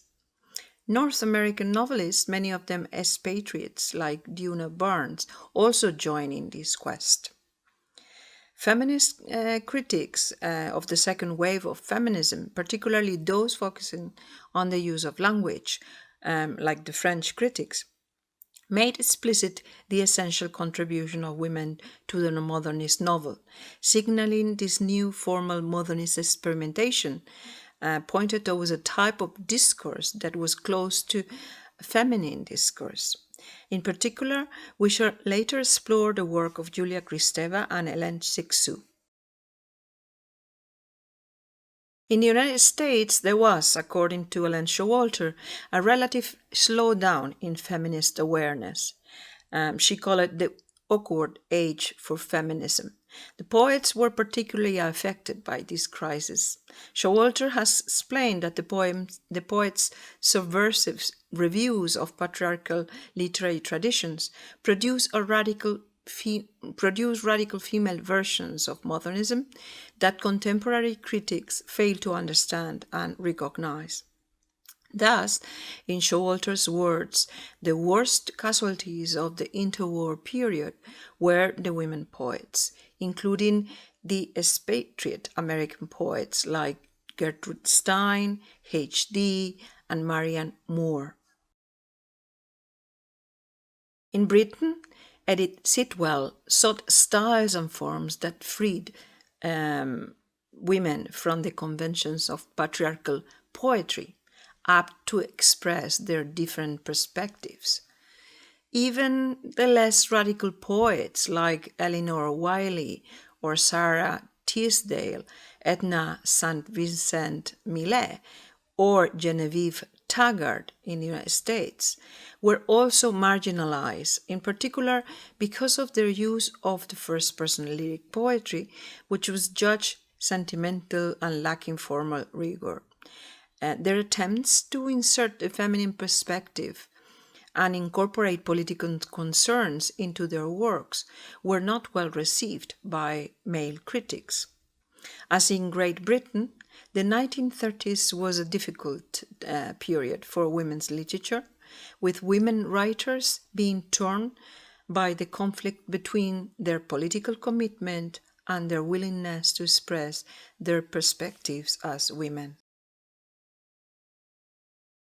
The situation for Black women writers during the 1920s and 1930s was even more difficult, caught between a similar conflict between generic and racial interests. The Harlem Renaissance of 1925 is a time of the great rise of Black culture, with an unprecedented development of Black literature and art, which for the first time achieved critical recognition. Coming from the white. However, in the same way that women were excluded from the incorporation into the canon of the proletarian class subculture, the Black woman does not achieve the recognition that the Black man subculture accesses for the first time. Despite this difficulty, the Black writer insists on inserting the feminine perspective, exploring the intersection of the racial and the generic. The novelist Jessie Redmond Fawcett analyzed in her novels the problems of female sexual identity and racial conflict, showing how different combinations of race and gender built different power structures. Neale Larsen portrays similar themes of female sexuality and the frustration of women's ambitions struggling with tensions in addition to racial conflict. The best known of the Harlem Renaissance women novelist, is Zora Neale Hurston, and she strives to write with a personal voice that is both Black and female, despite the suspicions that she receives from both the community of Black writers and the white male writers. In the 1930s, several economic crises, like the Depression in the United States, resulted in legislation restricting the employment of married women. The prevailing left-wing political and cultural orientation at the time placed demands on literature seeking to focus on generic oppression of the working classes. This ideological trend completed the domestic and personal themes of female fiction and poetry with suspicion and rejected modernist experimentation because of its focus on aesthetics rather than on social issues. The Second World War prompted patriotic movements that relied once again on women's work in factories to support war efforts and the demonstration of a work-family balance by married women workers.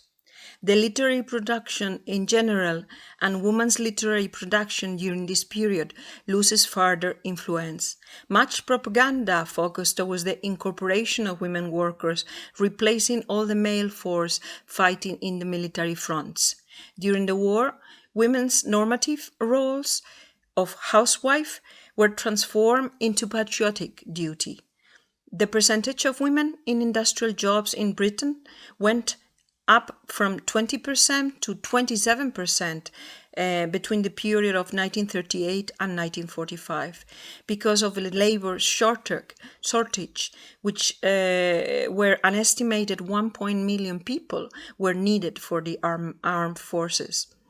Women were the target audience in the various fronts of propaganda because they were paid substantially less than men. Even if women were replacing jobs with the same skill level as a man, they were still paid significantly less due to their gender. This war effort was acknowledged with the use of words like home front to describe the battles that were being fought on the domestic level. British women's propaganda was issued during the war in attempts to communicate to the housewife that while keeping the domestic role, she should also take on a political role and patriotic duty. Although they could not participate in the front line combat, women took part outside the formal military structure, participating in administration positions, working as nurses, truck drivers, mechanics, electricians, and other auxiliary jobs. Similar situations took place in the United States. Among the most iconic images were those depicting Rosie the Riveter, a woman factory laborer performing what was previously considered a man's work. And you have her picture on your screen. Approximately 400,000 American women served with the armed forces, although not in combat because of public opinion. Women were finally recognized as permanent part of the United States Armed Forces with the passage of the Women's Armed Services Integration Act in 1948. The 1950s were years of frustration for many women. Once the war was over, men needed to return to their jobs and gender roles, and the focus towards the nuclear family that required women back in the home returned. Advertisements encouraged women to fulfill these roles, showing what good mothers and wives they were, and redirecting women's attention to the domestic sphere. In the United States, the 19th Amendment had granted women's vote in 1920. In Britain, this did not occur until 1929. As mentioned, working women were also paid much less than men, and despite sharing the same responsibilities. They were still regarded as submissive and inferior beings, and they did not have access to educational opportunities until the 1944 Education Act. Only 1.2% of women in Britain went to the university in the 1950s. Male-dominated institutions made use of all kinds of propaganda to put women back in the private sphere, with advertisements showing their fragility and dependency on men, as you can see on your screen. The decline in the reputation of women's literature continued well into the 1950s, when post-war values prompted them to return to their domestic seclusion and leave the public sphere. The themes of reticence, inhibition, confinement, and silence began to appear recurrently, both in most traditional authors as well as in the modernist poets, whose poems became increasingly elliptical, elusive, and encrypted. These women poets seemed to strive to eliminate all subjectivity from their works in order to avoid being accused of sentimental excesses that were traditionally attributed to women's literature. And this emphasis appears, in fact, in Virginia Woolf's essays. Poets like Sylvia Plath or Anne Sexton lament the absence of female models in their work. Plath was the daughter of a professor of biology at Boston University, and she studied at Smith College, a private women's liberal art college. After working as guest editor at Mademoiselle magazine in New York City, she wrote her novel The Bell Jar, inspired in this position that she occupied. Following electroconvulsive therapy for depression, Plath tried to commit suicide in 1953 and was 6 months interned in psychiatric care. In January 1955, she submitted her doctoral dissertation, The Magic Mirror, study of the double in 2 of Dostoevsky's novels. And in the following year, she obtained a Fulbright scholarship to study in Cambridge University in England. And there she met English poet Ted Hughes. They were married a few months afterwards, and they returned to the United States, where they became very friendly with Robert Lowell and Anne Sexton, also famous poets. In 1963, Plath suffered another intense episode of depression, which ended in suicide. And critics have noted that her final poems chart female rage, ambivalence, and grief in a voice with which many women identified. Like Plath, Anne Sexton's poetry details her long battle with depression and severe bipolar disorder, her suicidal tendencies, and intimate details about her private life, including relationships with her husband and children. Many of her poems appear in The New Yorker and in Harper Magazine. In 1975, Anne Sexton also committed suicide, locking herself in the garage with a glass of vodka and starting the engine of her car, ending her life by carbon monoxide poisoning. In narrative, authors like Flannery O'Connor, Catherine Ann Porter, and Carson McCullers introduce subversive heroines whose artistic ambitions and deviant sexuality oppose the righteousness and orthodoxy that society expects of them. Lady Lazarus. I have done it again. 1 year in every 10 I manage it, a sort of walking miracle. My skin bright as a Nazi lampshade, my right foot a paperweight, my face a featureless, fine Jew linen. Peel off the napkin, O my enemy. Do I terrify? Yes, yes, Herr Professor, it is I. Can you deny the nose, the eye pits, the full set of teeth? The sour breath will vanish in a day. Soon, soon the flesh the grave cave ate will be at home on me, and I a smiling woman. I am only 30, and like the cat, I have 9 times to die. This is number 3. What a trash to annihilate each decade, what a million filaments. The peanut-crunching crowd shoves in to see them unwrap me hand and foot, the big strip tease. Gentlemen, ladies, these are my hands, my knees. I may be skin and bone, I may be Japanese. Nevertheless, I am the same identical woman. The first time it happened, I was 10. It was an accident. The second time I meant to last it out and not come back at all. I rocked shut as a seashell. They had to call and pick the worms off me like sticky pearls. Dying is an art, like everything else. I do it exceptionally well. I do it so it feels like hell. I do it so it feels real. I guess you could say I've a call. It's easy enough to do it in a cell. It's easy enough to do it and stay put. It's the theatrical comeback in broad day to the same place, the same face, the same brute, amused shout, a miracle that knocks me out. There is a charge for the eyeing of my scars. There is a charge for the hearing of my heart. It really goes.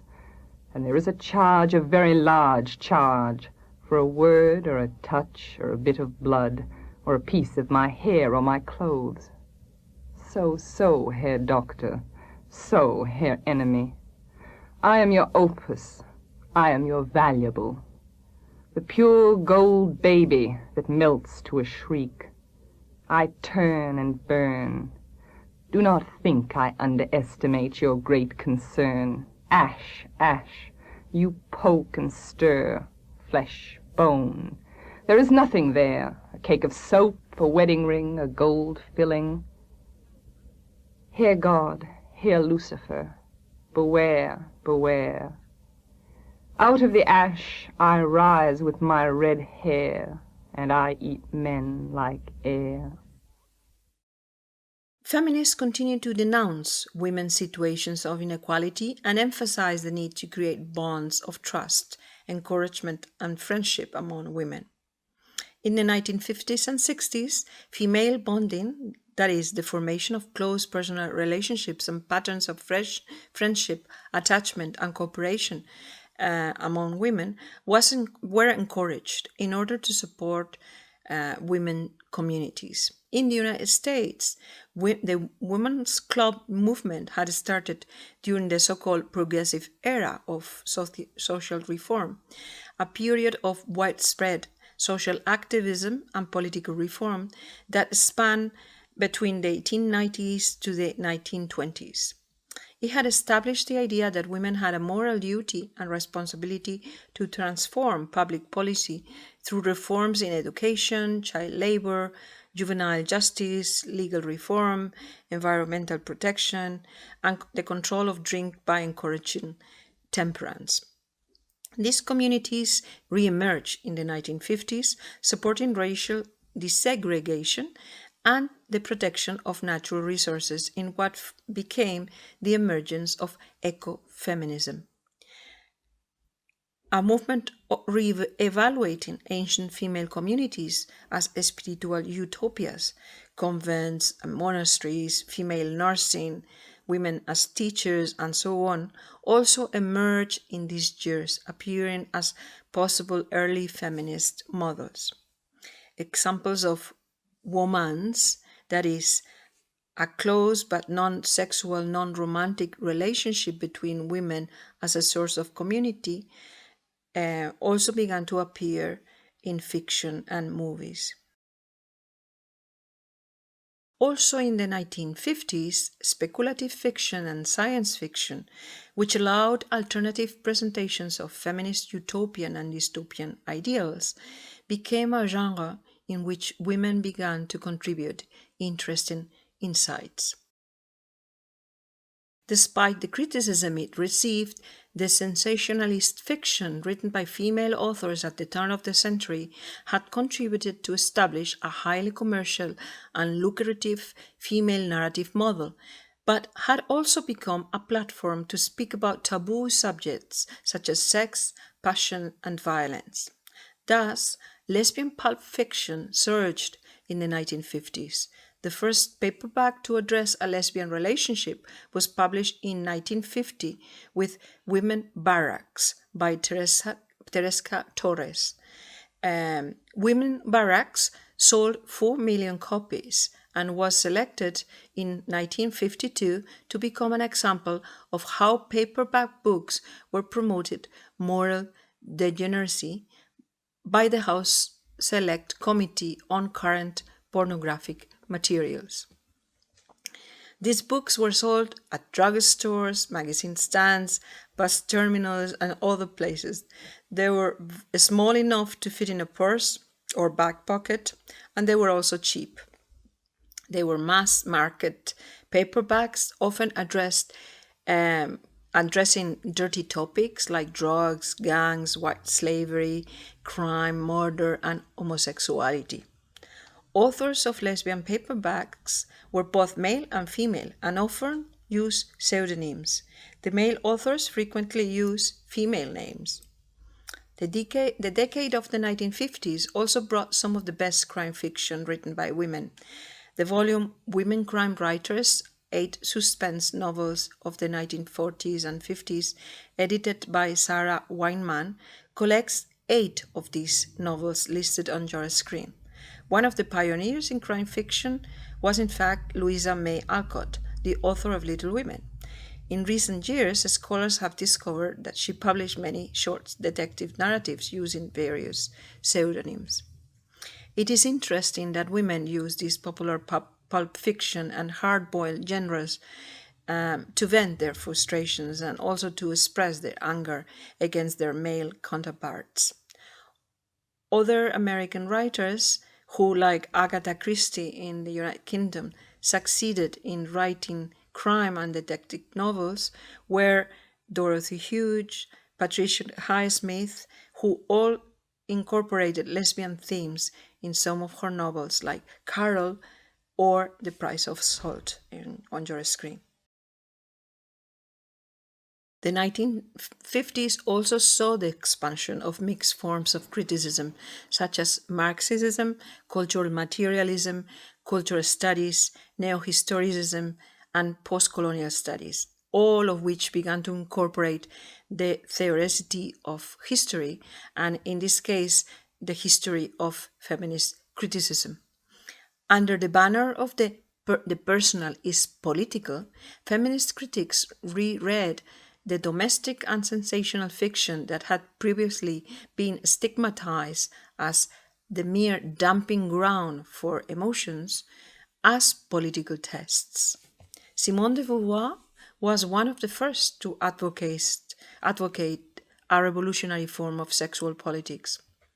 Le Deuxième Sexe, translated as The Second Sex, and published in 1949, it's often regarded as a major work of feminist philosophy and the starting point of, or one of the starting points of the second wave feminism. In this lengthy book of 800 pages, the French author, partner of existentialist philosopher Jean-Paul Sartre, argues that the female had almost always been constructed as the opposite of the male by means of binary oppositions. De Beauvoir begins by asking the question, what is woman? And she goes on to argue that man is considered the default position, while woman is considered the other. Thus, humanity is male, and man defines woman not herself, but as relative to him. And this is a quotation from Beauvoir. According to Beauvoir's Marxist perspective, two factors explain the evolution of women's condition. Number one, the absence of participation in the system of production, and woman's lack of sexual freedom, which was conditioned by her reproductive slavery. As in the case of nature and animals, the control of reproduction made it possible for men to dominate her, explained de Beauvoir. In the volume, de Beauvoir traces the growth of trade unions and women participation in them, and she examines the spread of birth control methods and the history of abortion, while exploring the history of women's suffrage as well. In questioning the underlying phallocentric Western order, de Beauvoir also examines religion as a form of oppression. In particular, she attends to diverse aspects of female sexuality, quoting medical journals and other pieces of evidence from authors such as Shakespeare, Goethe, Edgar Allan Poe, and the French avant-garde poets André Breton, Paul Verlaine, Paul Valéry, and so on, along with other novelists, philosophers, and movie makers that show prejudice for female sexuality. You have two quotations on your screen by de Beauvoir. I read them. Woman is an existent who is called upon to make herself object. As subject, she has an aggressive element in her sensuality which is not satisfied on the male body, hence the conflicts that her eroticism must somehow overcome. And the second quotation, to emancipate woman is to refuse to confine her to the relations she bears to man, not to deny them to her. Let her have her independent existence, and she will continue nonetheless to exist for him also, mutually recognizing each other as subject. Each will yet remain for the other an other. The reciprocity of their relations will not do away with the miracles, desire, possession, love, dream, adventure, worked by the division of human beings into two separate categories. And the words that move us, giving, conquering, uniting, will not lose their meaning. On the contrary, when we abolish the slavery of half of the humanity, together with the whole system of hypocrisy that it implies, then the division of humanity will reveal its genuine significance, and the human couple will find its true form. Professeur, allons-y, parlons des femmes. Ah, encore. Écoutez, ça intéresse tout le monde. Et de toute manière, vous avez dit que le seul livre que vous défendriez contre Vents et marées, c'est le deuxième sexe. Alors, on peut voir qu'à cause du deuxième sexe, on peut dire qu'à cause du deuxième sexe, et puis aussi à cause d'une prise de conscience générale, les choses ont un peu changé. Alors, je voudrais savoir, qu'est-ce que vous pensez de la question féminine aujourd'hui? Qu'est-ce qui va et qu'est-ce qui ne va pas? Je pense que dans l'ensemble, ça ne va pas bien du tout pour les femmes aujourd'hui. Je pense que ça va même moins bien qu'au moment où j'écrivais le deuxième sexe. Parce que quand j'écrivais le deuxième sexe, j'avais un vif espoir que la condition des femmes allait profondément changer. C'est ce que je dis d'ailleurs à la fin du livre. Je dis que j'espère que ce livre sera un jour périmé. Et malheureusement, il ne l'est pas du tout. C'est-à-dire qu'on dit beaucoup qu'il l'est, mais pour des raisons inverses. C'est-à-dire qu'on dit beaucoup aujourd'hui en France, et c'est un peu la même chose dans beaucoup de pays, que le féminisme s'est périmé, que le féminisme s'est démodé. Et moi, je n'en crois absolument rien. Enfin, vous savez quelles sont mes idées sur la condition des femmes. C'est que pour les femmes, ce qu'il y a à atteindre, c'est une émancipation totale, radicale, qui fasse d'elles réellement les égales des hommes à part entière, et que cette émancipation ne peut s'obtenir que par le travail. Il faut que les femmes travaillent exactement d'une manière aussi universelle, que ça soit aussi normal pour elles que pour les hommes, pour que sur les plans intellectuels, psychologiques, moraux, elles puissent également se sentir profondément et de l'intérieur les égales des hommes. Bon, et pour qu'elles puissent le devenir et avoir des responsabilités économiques, politiques, sociales qui soient équivalentes. Or, en ce moment, il y a en France un mouvement que j'appellerais un mouvement de régression, parce qu'il vise, au contraire, à enfermer de plus en plus la femme au foyer, dans sa famille, auprès de ses enfants, et à lui refuser les possibilités de faire une carrière de travailleuse équivalente à celle des hommes. Mais comment expliquez-vous cette régression actuelle dont vous parlez? Ça, je l'explique pour une raison très simple, c'est que nous sommes dans une démocratie bourgeoise. Mais des démocraties bourgeoises sont en vérité des pays qui sont gouvernés par une classe dominante qui est la bourgeoisie. Et cette classe dominante qui est la bourgeoisie, eh bien, à ce moment-là, elle veut garder le pouvoir. Et une des manières dont elle va garder le pouvoir, c'est précisément de garder la femme au foyer. Ça pour des tas de raisons. Parce que la classe bourgeoise a intérêt au statu quo, donc elle a intérêt à ce que les gens soient dépolitisés. Empêcher les femmes de travailler, les empêcher de se mêler à la vie publique, c'est avoir tout un public votant et à la fois dépolitisé, qui par conséquent va être là à voter pour le pouvoir personnel, pour De Gaulle, pour l'apolitisme. Et en même temps, si la femme est dépolitisée, elle dépolitise l'homme. Ça, c'est très important, que toujours l'émancipation de la femme a été liée à l'émancipation sociale. Quand en Amérique, il y a eu un grand mouvement contre la ségrégation au XIXe siècle, du même coup, il y a eu un grand mouvement féministe. Les deux se soutenaient. Eh bien, si la femme est dépolitisée, elle dépolitise l'homme. C'est très sensible en France, parce qu'elle le garde lui aussi à la maison, on regarde ensemble la télévision, et de cette manière-là, en empêchant la femme de se politiser, on empêche aussi l'homme d'être politisé. Et on empêche la femme d'être politisée si on l'empêche de travailler. Parce que la vraie politique, ce n'est pas le bulletin de vote qui sert au contraire à maintenir la dépolitisation. Parce qu'on votera pour, mettons, le pouvoir personnel. C'est la participation à des syndicats, à des groupes de pression. C'est par le travail seulement, par la vie économique, qu'un individu peut s'intégrer à la vie sociale. Alors, on maintient la femme loin de la vie économique, à la maison, donc on la maintient loin de la vie politique. Si vous voulez, je crois que c'est une des raisons très fortes pour lesquelles il y a tout ce mouvement contre l'émancipation féminine. In the 1960s, there were renewed efforts to rewrite masculine normative models. This second wave of feminism continued well into the 1990s, as we shall explore in this video and in the next video of this series.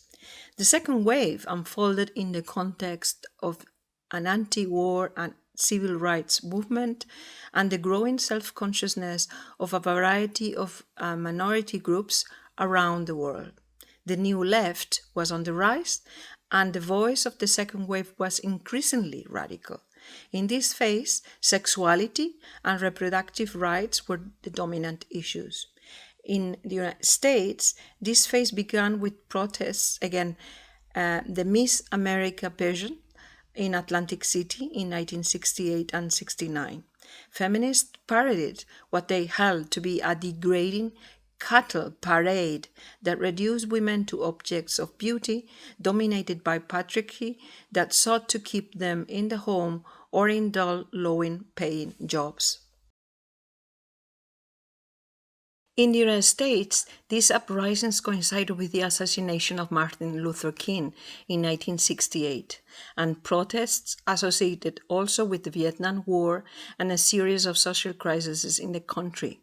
Whereas the first wave of feminism had been propelled by middle-class white women, this second phase drew in women of color, seeking sisterhood and solidarity, claiming women's struggle is class struggle.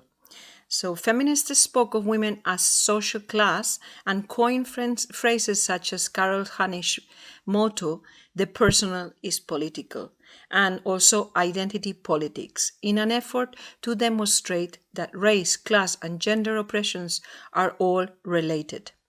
They initiated a concentrated effort to rid society top to bottom of sexism. The broader term gender also intended to include post-colonial criticism, gay and lesbian studies, queer studies, and studies on masculinity. While there are those who prefer to continue using the term women's studies, there are others who are more encouraged by the term gender studies.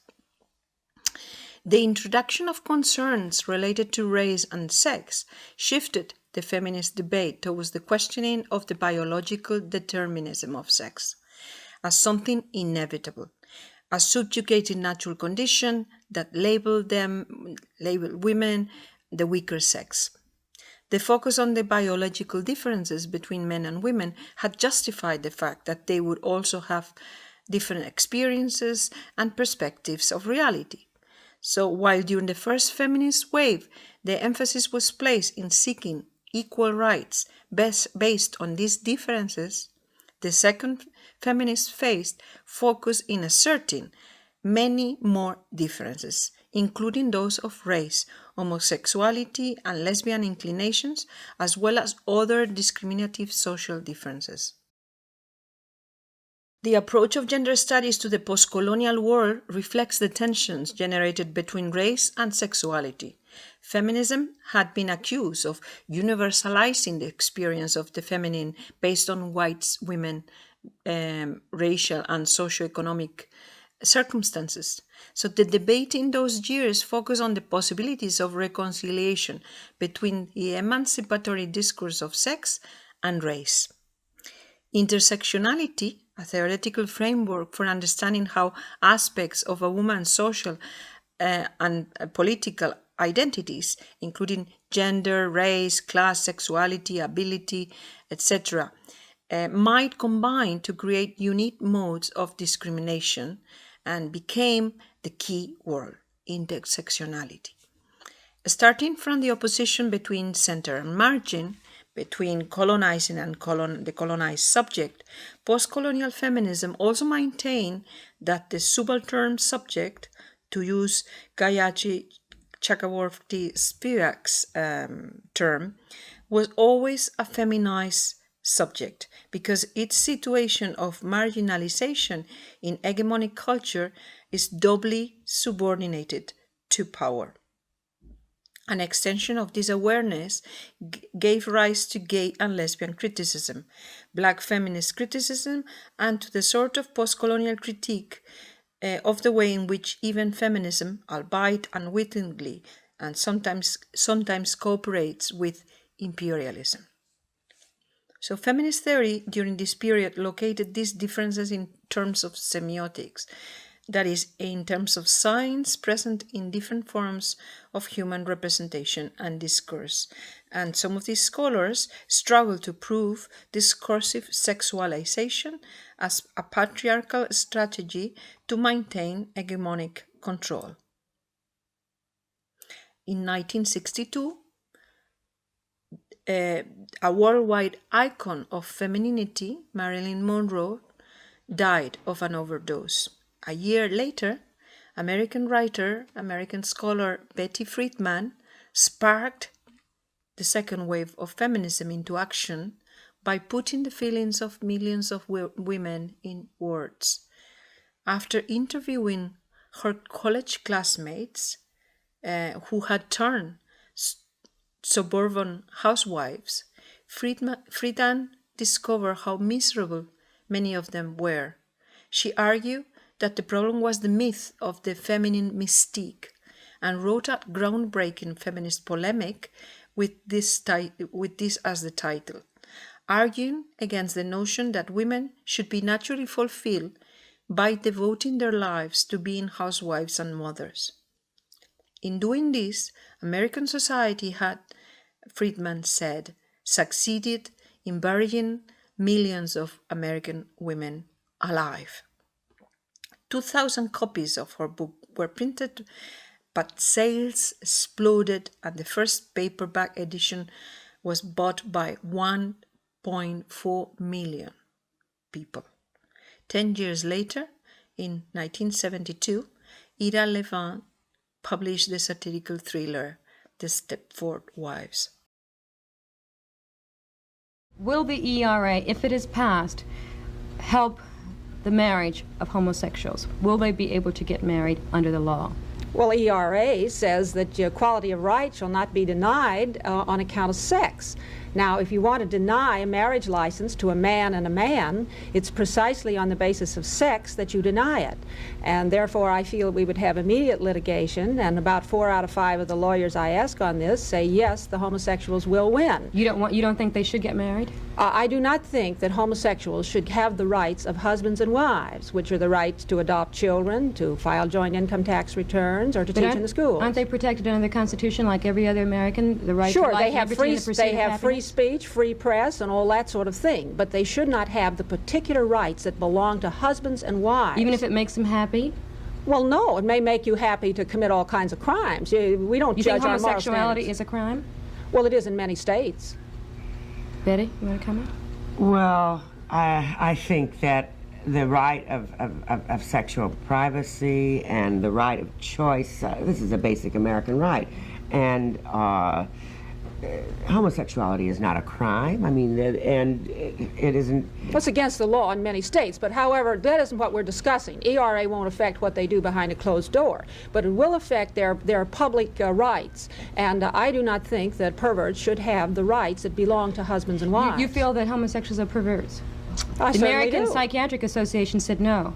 Well, that's their opinion. I have my opinion. Yes, but I think that the Constitution of the United States, whether you like somebody or don't like somebody, applies, and they have the right to the protection. But not everybody has to have blonde hair and blue eyes. Husbands and wives. And look, as far as I have been told by lawyers, the homosexual marriage is not something that stems from the Equal Rights Amendment. That says discrimination on the basis of sex. And right, that's exactly what it is. No, in this instance, sex doesn't mean what you do in bed at night. It means whether you are the female sex or the male sex. Homosexuality can be male or female. There's nothing... Betty, excuse me for interrupting. Betty Friedan, Phyllis Schlaffer, we want to thank you for joining us. I'm sorry we've run out of time. I'd like to invite you to come back.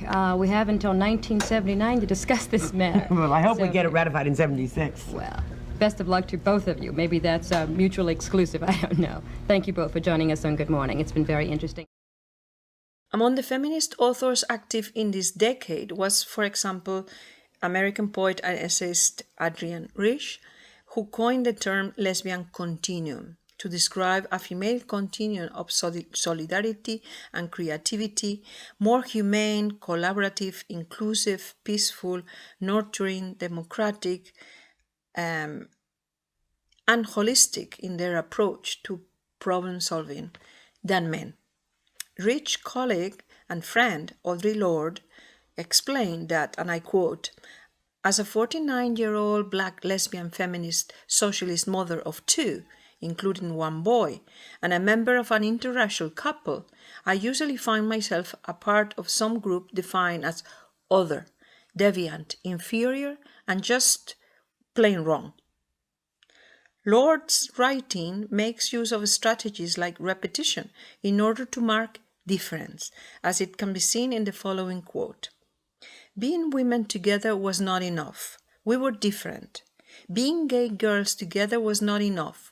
We were different. Being black together was not enough. We were different.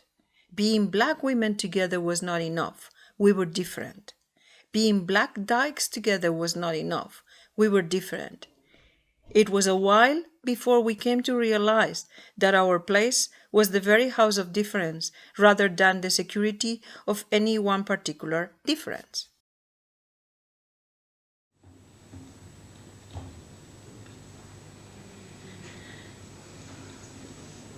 I've just returned from a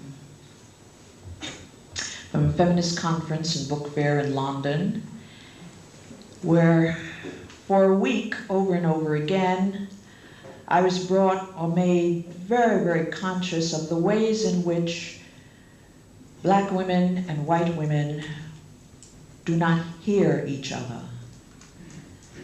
So yet again, this is an attempt. The title of this poem is A Woman Speaks. Moon-marked and touched by sun, my magic is unwritten, but when the sea turns back, it will leave my shape behind. I seek no favor untouched by blood, unrelenting as the curse of love, permanent as my errors or my pride. I do not mix love with pity, nor hate with scorn, and if you would know me, look into the entrails of Uranus where the restless oceans pound. I do not dwell within my birth, nor my divinities, who am ageless and half-grown, and still seeking my sisters in Dahomey. Witches wear me inside their coiled cloths, as our mothers did, mourning. I have been woman for a long time. Beware my smile. I am treacherous with old magic and the noon's new fury. With all your wide futures promised, I am woman and not white.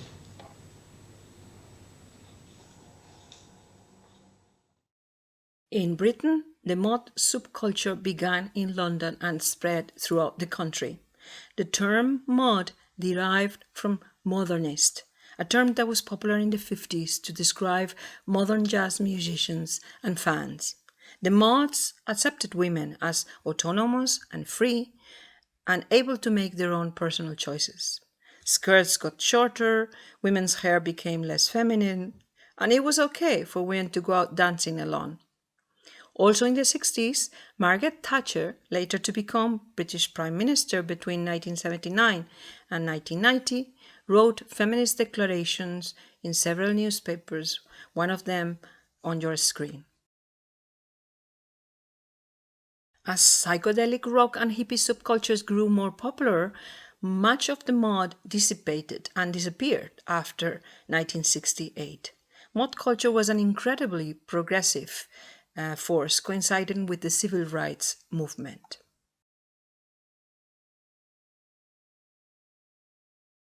The major achievement of feminist criticism in the 1960s and 70s was to rewrite the cultural history of previous centuries, inscribing gender in this history and in critical theory. The effect of these interventions was a profound disruption of the androcentric and universalizing assumptions of male humanism. At the same time, Marxist feminists and socialist feminists were quick to point out the implications of bourgeois aesthetics. Indeed, feminist literary criticism had become a theoretical issue with the advent of the second wave of feminism. And in this video, I have tried to show how feminist criticism began as part not only of the international women liberation movement, but also as an individual project by many women writers across various continents. In this case, I've of course used and concentrated in Britain and in the United States. But in the 1960s, the significance of feminist theory became particularly important. Betty Friedan, feminine mystique, initiated the demystification of the domestic ideal. And in 1965, Mary Ellman, who was married to Richard Ellman, author of and biography of authors like Oscar Wilde and James Joyce, and mother of a British author, Lucy Ellman, published Thinking About Women, a pioneering humorous treatment of the stereotypes of women in the literature written by male authors. The test shows how men's writings construct a range of denigrating ideological representations of women in order to reinforce masculinity, and also use discourses that range from aesthetics, philosophical and political, and the scientific as well. The task of feminist criticism is to disarm these negative inscriptions and dismantle the master house, in the words of lesbian poet Audre Lorde. With the publication of Kate Millett, Sexual Politics, in 1969, feminist criticism became a challenge to the traditional assumptions in male-authored texts, introducing some of the most fundamental terms in feminist criticism. For example, the term patriarchal.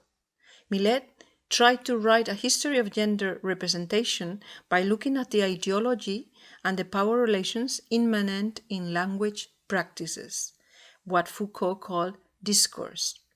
She inaugurated a reading of male texts under a new light of textual politics and sexual narrative. Her emphasis fell on the misogynist nature of much of the great literature. Sexual Politics soon became a cult book among feminist critics, especially with its politics of female representations in literature. By politics, Millett meant the operations of power relations in society.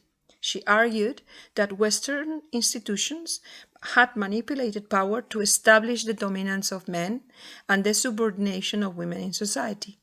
And she also criticized Freud's psychoanalytical theory for its male bias. With her reading of the passages from established male writers, Millett showed the perspectives of female readers. For example, among the findings exposed by these early feminist critics of the 1960s was the fact that in the fiction written by male authors, women appeared to be floating between two subjects' positions: the role of mother or mistress, and the role of wife and servant. Besides, women's experiences appear all in relation to men and never as independent individuals. Their only options open to them were those of marriage or, in its absence, housekeeper for their male family counterparts, fathers and brothers. Besides, women were not entitled to own property, which passed on directly to their male family members. Another important aspect visible in male writings about women was the emphasis on their virtuosity, obedience, and submission to fathers, brothers, and other male relatives.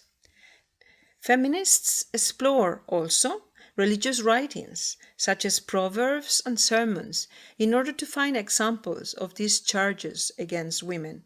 For instance, in the Vulgate version of the Bible, in Proverbs 7:11, we have the following quotation, an accusation of women being garrula et vaga, lazy. They talk and wander too much, and they are foolish and wander away from convention. And in Proverbs 31:10, again in the Bible, we find the following assertion: who can find a virtuous woman? For her price is far above rubies. The heart of her husband doth safely trust in her, so that he shall have no need of spoil. She will do him good and not evil all the days of her life. As strength and honor are her clothing, and she shall rejoice in time to come. She openeth her mouth with wisdom, and in her tongue is the law of kindness. She looked well to the ways of her household, and hath not the bread of idleness. Besides, in the 16th century, women heroines in Shakespeare's plays and in Jacobean drama of the 17th century, for example, in the works by Thomas Middleton, Women Beware Women, The Counselling, or in John Webster, The White Devil and the Duchess of Malfi, women appear as strong in their passion, sensuality, courage, cunning, and ambition. And these female attributes that make them appear admirable in their strength are, almost without exception, morally reprehensible. Women are cunning, duplicitous, and they have sexual rapaciousness. The repeated comparison in the literature of the period of women to gold, jewels, money, and property also point to the view of women as merchandise. Any marriageable, well-born woman possessed a number of attributes which gave her value: her dowry prospects, her title, her looks, her ability to produce heirs, above all, her virginity and chastity, which can be traced back to Queen Elizabeth I, conveniently associated with Virgin Mary, when the Anglican Reformation had technically outlawed her worship. The scolding woman traditionally represented the irrational and uncontrollable shrews, and these ill-natured wives, like Chaucer's wife of Bath, were not uncommonly accused of witchcraft. Many times the cause of a woman's downfall was her tongue. One of her virtues was supposed to be silence. This emphasis on the need for women to control their tongue is hardly surprising. It was a woman's only weapon. Scolding and gossiping gave them some semblance of power. The language of patriarchy was also the vocabulary of political control, lacking both public and private space, physically as well as ideologically. So women had to retreat further into their inner being in order to find spaces that were not publicly controlled. Secrecy, withdrawal can be seen as strategies to protect her inner life in all these works in the 16th, 17th, 18th centuries. To speak from a place of independence, to be a subject, was a masculine virtue. Elizabeth I, for example, repeatedly attempted to appropriate masculine identity in order to consolidate authority, and she oscillated between her status as honorary man and weak female, a strategy to appropriate the public spaces denied to women and to repudiate the private realm allocated to them. Sex life was a complete taboo for women. Widows who were sexually experienced are always presented particularly lascivious, and it's important to point out that they were also fiscally independent, some of them, and this was a major threat to men's control over them, as we can see, for example, in Chaucer's The Wife of Bath. And of course, witch was a category flexible enough to cover any sort of female deviance and rebellion. Spanish author Julio Caro Baroja, in his Vidas Mágicas e Inquisición, includes a quote from Fray Martín de Castañeda that says the following, and I'm going to read it in Spanish. En más son de las mujeres viejas pobres que de las mozas ricas, porque después de viejas los hombres no hacen caso de ellas, tienen recurso al demonio que cumple sus apetitos, en especial si cuando mozas fueron inclinadas dadas al vicio de la carne.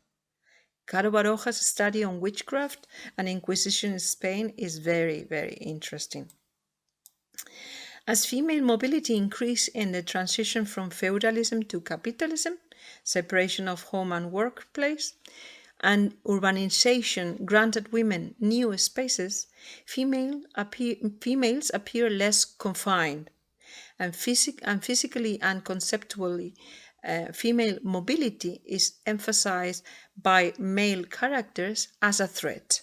So the wandering woman is an evil, and it is no accident that witches are mobile, riding through the air on broomsticks. So another aspect also that these early feminist critics emphasize is the portrayal of female psychology in the novel written by male authors in the 18th century and 19th century. For example, novels like Moll Flanders by Daniel Defoe or Gulliver Travels by Jonathan Swift, and later in the Victorian fiction of the 19th century. All of these views were given from a distinctively male point of view, and women were always defined in their relationship to men as sisters, daughters, mistresses, widows, and so on. Alongside Mary Ellman, Kate Millett in the United States, we can also mention neo-historicist Catherine Belsey, who has done great work in unveiling the portraits of women in Shakespeare's plays, or Anya Alomba, who has also explored women images from the perspective of race in British drama, and Mary Jacobus, who has worked on British Romantic period and subsequent body politics. As we have seen in the 1960s, there was this first feminist stage which explored the patriarchal representation of women in the work of male authors. After this phase, a second one began, which could be called thematic feminism, in which works written by women were analyzed. Some of them rescued from oblivion, and trying to show evidence of the female experience in patriarchal society. Critics defended the existence of a purely feminist literary tradition based on a recurrence of themes and images and a strong valuation of women's experience. According to these critics, all the texts of feminine authorship share the same subtext, a subversive and authentic representation of the feminine experience that power had made unrepresentable. This type of analysis focused mainly on the characters, the theme, and the plots, and it was interesting to show how women spoke of themselves. Texts that had been left out of the literary canon were recovered, arguing as the main argument that the reason for this marginalization was that women's experience was considered secondary and partial. This kind of criticism had a celebratory register in its intention to construct an alternative canon for women's writing and give voice to a whole tradition of books by women which had been silenced by the traditional male canon. This stage produced important investigations such as the book by Ellen Moore's Literary Women from 1976, and Susan Goover and Sandra Gilbert, The Mad Woman in the Attic from 1979. a volume that traces the tradition of women's work silenced and concentrates on the figure of the suppressed female, mainly exploring Victorian women writers.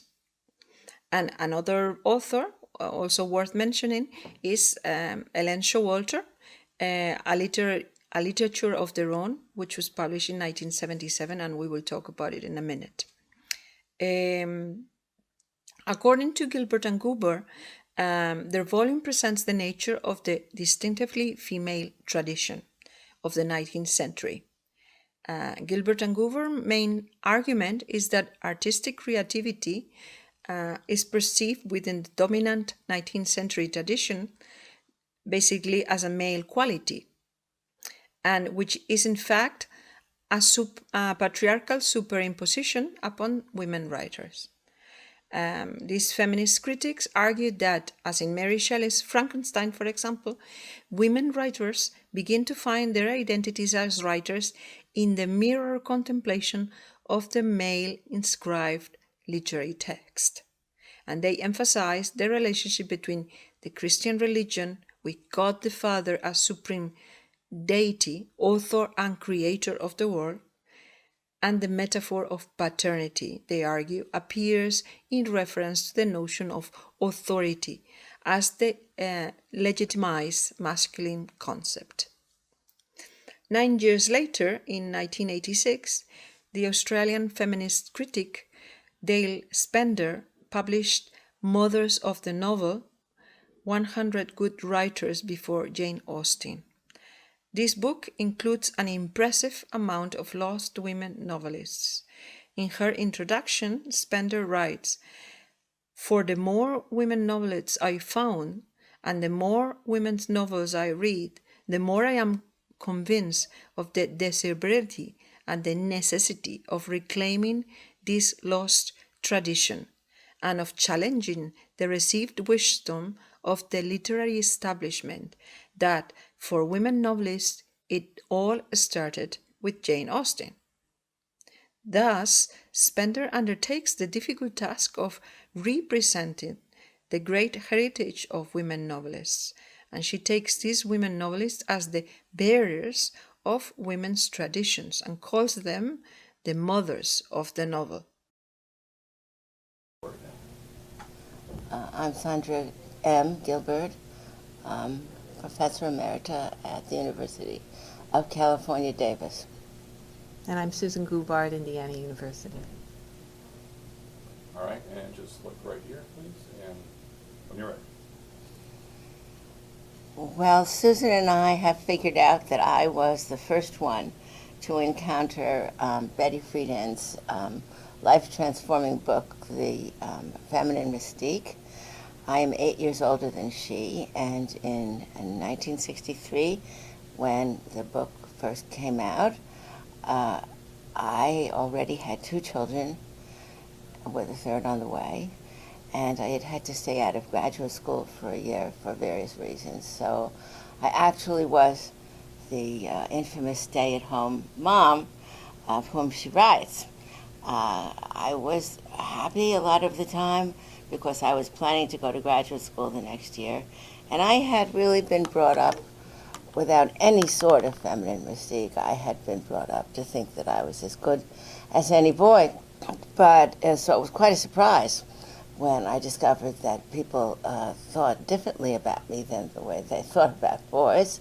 When they thought about my career to be, they thought that I was going to be a wife and mother and maybe a part-time teacher or something. Well, in 1963, when Norton brought out The Feminine Mystique, I was living at home, but I was going to City College. I was 19 years old, and the book seemed to have absolutely nothing to do with me whatsoever. And it also had, or seemed to have, nothing to do whatsoever with my mother, who was living at home with me and commuting every day to a full-time job in the garment center.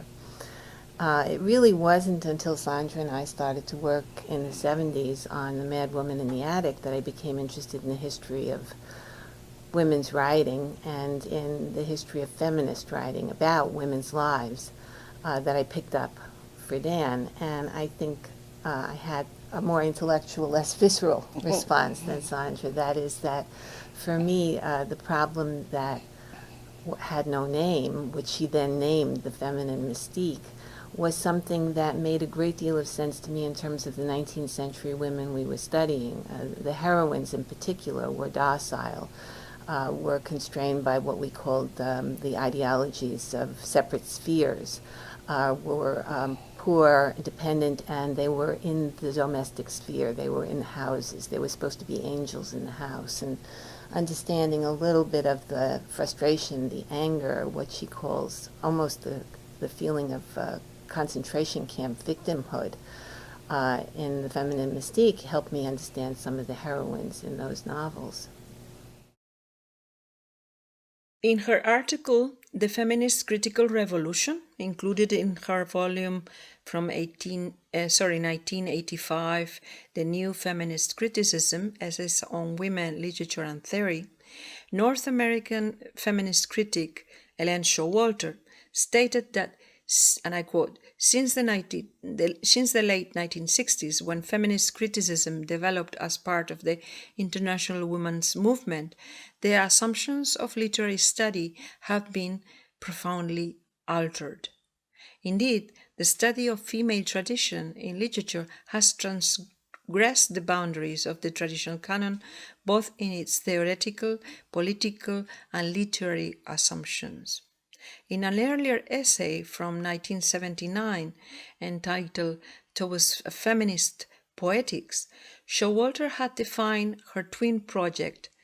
Number one, a feminist critique, that is the analysis of works by male authors, especially in the depiction of women's writing, and number two, the study of women's writing, which she called gynocriticism, and that should include the woman as reader as well as the woman as writer.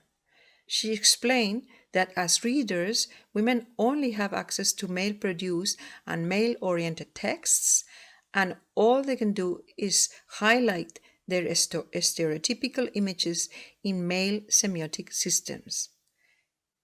So the hypothesis of a female reader affects an assessment of meaning, she argues. But this kind of criticism, although political and polemical, is still male-oriented, she says, because the subject being studied is not woman's experience, but what men have thought woman should be. So as writers, they can build their own sexual codes and texts, including new models based on the study of female experiences. So according to Showalter, gynocriticism explicitly challenges the traditional patriarchal literary canon by retrieving and reassessing texts by women and thus tracing a female tradition in literature. Gynocriticism traces the evolving female consciousness reflected in literature and explores the ways in which women writers have comprised and aided a world of their own. And she uses this term also in the title of her later volume. Thus, the program of gynocriticism is based upon, and I quote, research in history, anthropology, psychology, and sociology, all of which of developed hypothesis of a female subculture. So this approach solves the problem of alienation from and rejection of the mother that daughters have learned under patriarchy, and the death of the mother as witnessed and transcended by the daughter has become one of the most profound occasions of female literature.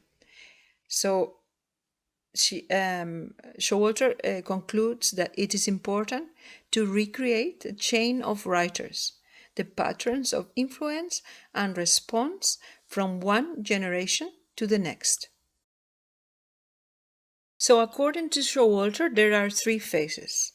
During the feminist phase, spanning from 1840 to 1880, women wrote in an attempt to equal the intellectual achievements of male culture, I quote.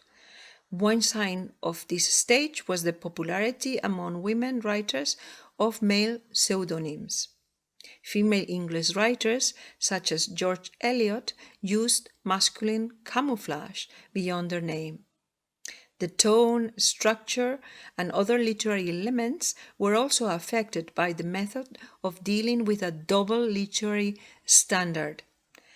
American writers also used pseudonyms, like, for example, Louisa May Alcott, and these women, however, chose super feminine names sometimes, for example, Fanny Firm, in order to disguise their boundless energy, powerful economic motives, and key professional skills.